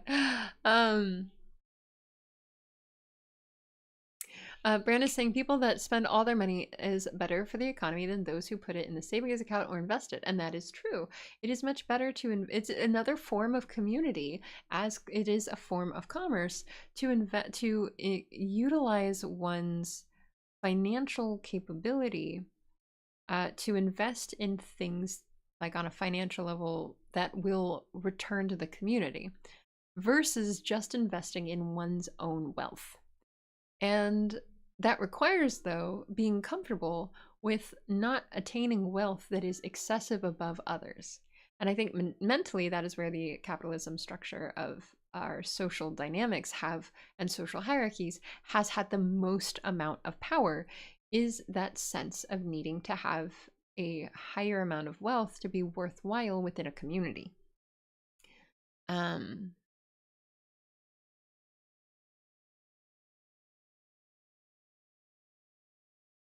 Ooh, and then kind of a good example of how this is reaching its bubble.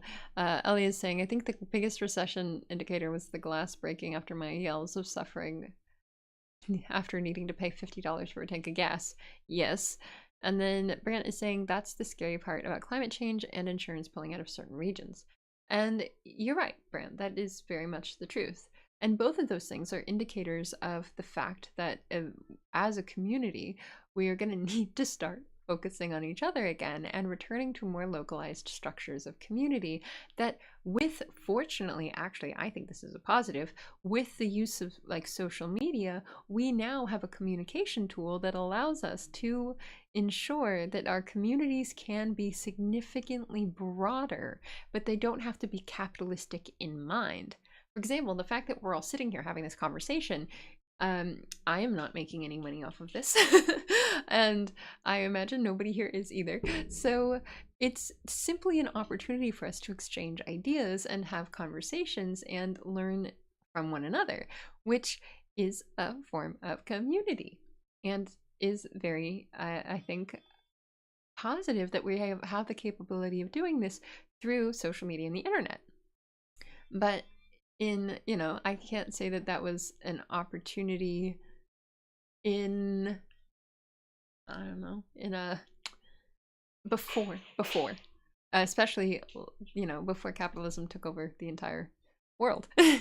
But yes, either way, we have a lot of opportunities even within the intensity of the late stage capitalism that we've been accustomed to still recognize the ways that socialism and commerce-based economics are very present in how we operate, especially because none of us will ever be billionaires.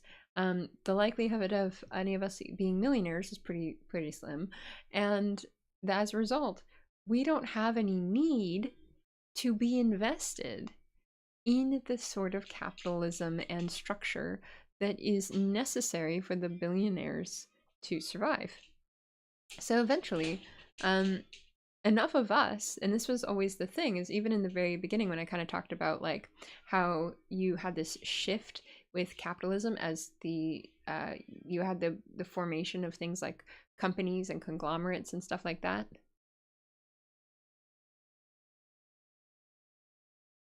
Yes, exactly. Mark says, so like when the bubble bursts and we start relying on more community-based solutions, would the wealthy ruling class theoretically lose a lot of societal soft power?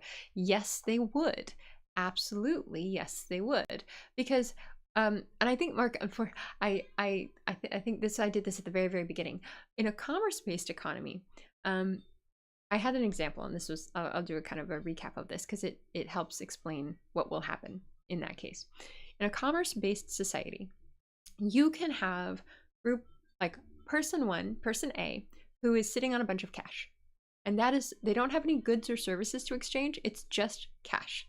Then you have person B who has a good to exchange and person C who has a service to exchange. And this little group is a localized economy. In a commerce system, person A eventually stops being necessary for person B and C.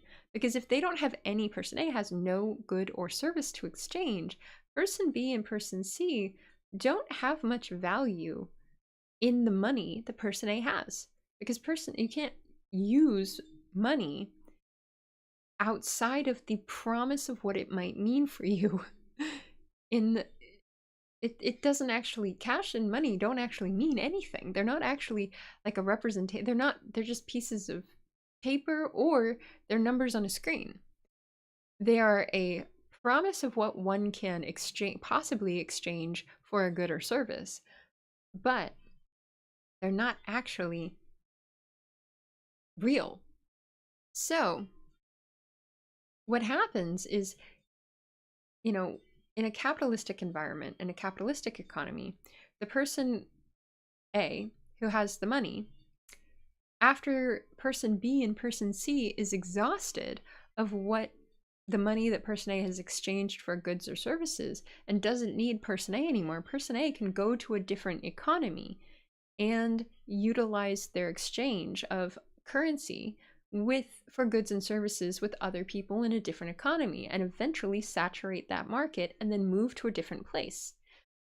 Or it can start building essentially a stockpile of goods or services to sell to others, which requires a consistent branching out to more and more and more and more economies.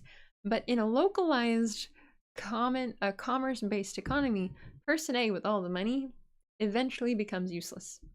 And if person A with all the money cannot learn a skill or a service or have a good to exchange with the others in that economy, they are no longer necessary.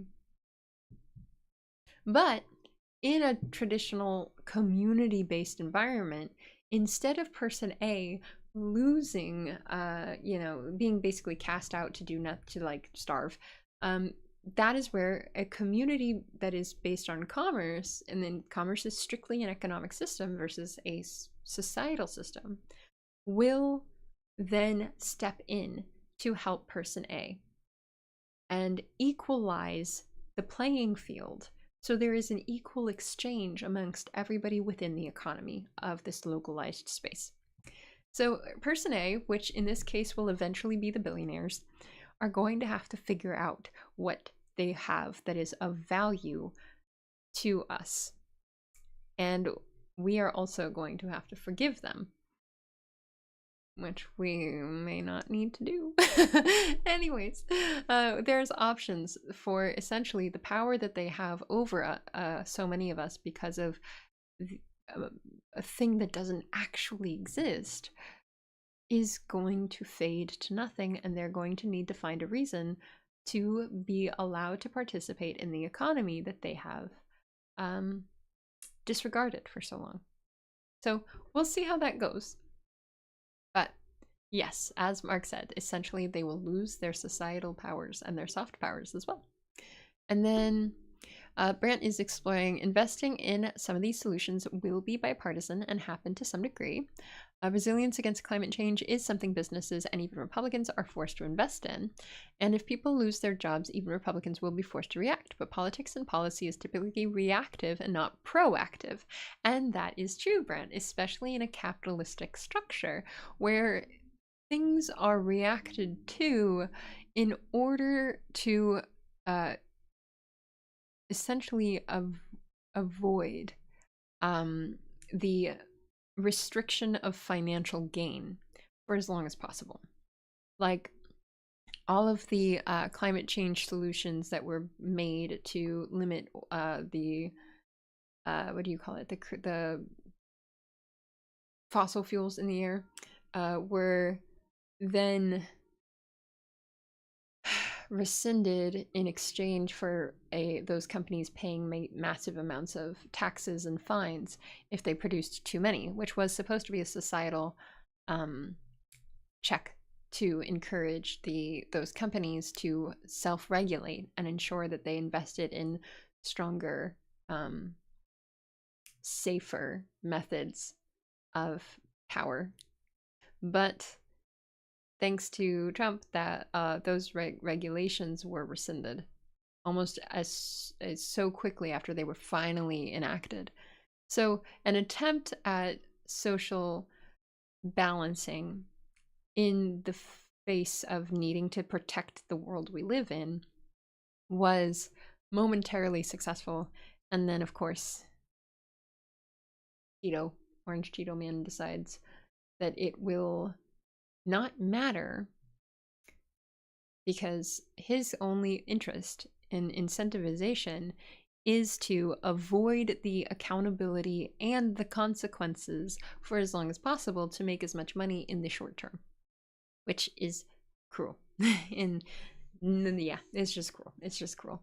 But eventually, that is not going to work forever. Yes. I agree, Brant. I agree. And I think that humanity is interesting. Every time we get too big for our britches as a general concept, and again, mass oversimplification here, something horrific happens that causes a lot of people to needlessly suffer, and then we have to start over. And it is often a lot of evil involved in that process. But there is only so far we can go before we do kind of, the foundation does crumble under our feet. And the things that last always, and it seems so simple, but the things that always manage to survive is the communities that maintain themselves and hold themselves together and actually invest in themselves and each other, versus the people who are trying to utilize others as a resource for their own success. Oh God, Ellie, you're right. We should. Ellie says we should find another name for Orange Cheeto Man because kids eats Cheetos and kids shouldn't be near him. Yes, you are very right. You're very right. God. Okay. So I have, I guess, gone into some of these. Lame Duck will be his nickname soon. I feel like that's an insult to ducks. You know, the problem is there's nothing to call this person that is not an insult to the thing that is supposed to be insulting to him. Yeah, agreed, Brant. Yeah, I know. That's the thing. That's the thing. So, okay. I hope that I have helped begin a conversation about the concept of commerce versus capitalism and the fact that none of us are actually capitalists. We just didn't know it. And so if I think I'm gonna wind down and end the stream for tonight, but I am really, really, really happy that we got to have such cool and interesting conversation about this. I know as a concept, it's kind of a little bit like whew, all over the place. I don't even know what that sound effect was, but it's all over the place. And there's a lot of different realms that you could definitely go into kind of spirals about when it comes to this generalized concept. And I am also, again, I am not an economist. I am simply somebody who gets curious. And so I'm glad that we were able to have this conversation together and start the opportunity for maybe deeper conversations in this realm going forward. But yeah, I really thank you, Brant. Thank you, and thank you, Ellie. Grifter in Chief. That I love. I love it. That's my favorite. Grifter in Chief. Yes. The GIC. The GIC. I'm here for it. I'm here for it. Oh my gosh, I love it. Okay, so Oh, I talked a lot of my lipstick off. Nice. Okay, I am gonna go for tonight. Thank you so much for jumping in. If anybody, I know that if anybody here is not already part of the Discord, please jump into my Discord. I'm working on it's kicking my butt, but I'm working on trying to get this Stoat transitioned and all of this Discord stuff transitioned to Stoat. It's a process. We're figuring it out. But I am working on that now. I'm not good at coding, in case you couldn't tell. I feel like that's probably obvious. But I am working on that, and as soon as I have that launched, then I will be able to transition everything to Stoat. So anyways, when that happens, please join in. And in the meantime, I will be seeing you all next for a continuation, because I know we didn't do this last Sunday, for a continuation of the Memories the Memories 1995 anime film anthology. I think we're gonna just skip on to the film 3, because every time we've tried to get to film 2, we end up having really fantastic conversations, but we never end up getting there. So we're gonna go to film 3, especially now that I've figured out how to do this properly. And we're gonna have a watch party on Sunday night. So if you are curious and interested and want to jump into the Discord, I have it in my bio, and I will hopefully see you all there on Sunday. Actually, wait, let me drop the link in my thingy-majig, because I keep forgetting to do that, and that would be helpful. Copy. Oop. Buttons. Actually, you know what? I am so down to watch it all together. I don't know if we're I feel like it's cursed every time we try to watch it. We end up going in a different direction, which is totally fine. And I love the conversations we've had. But at the same time, I recognize if the universe is telling me it's not going to happen. But I would love to watch that film, so maybe. And then if you have any questions about that film, let me know, because I think it's only like 30-40 minutes. But yeah. Okay, so we're gonna watch part 3 of the 1995 anime film anthology on Sunday. So we'll see you, and we'll have a conversation after. We'll see you then. Thank you so much. Have a good night, and don't forget to subscribe. I forget to tell people that. Don't forget to subscribe. Okay, bye.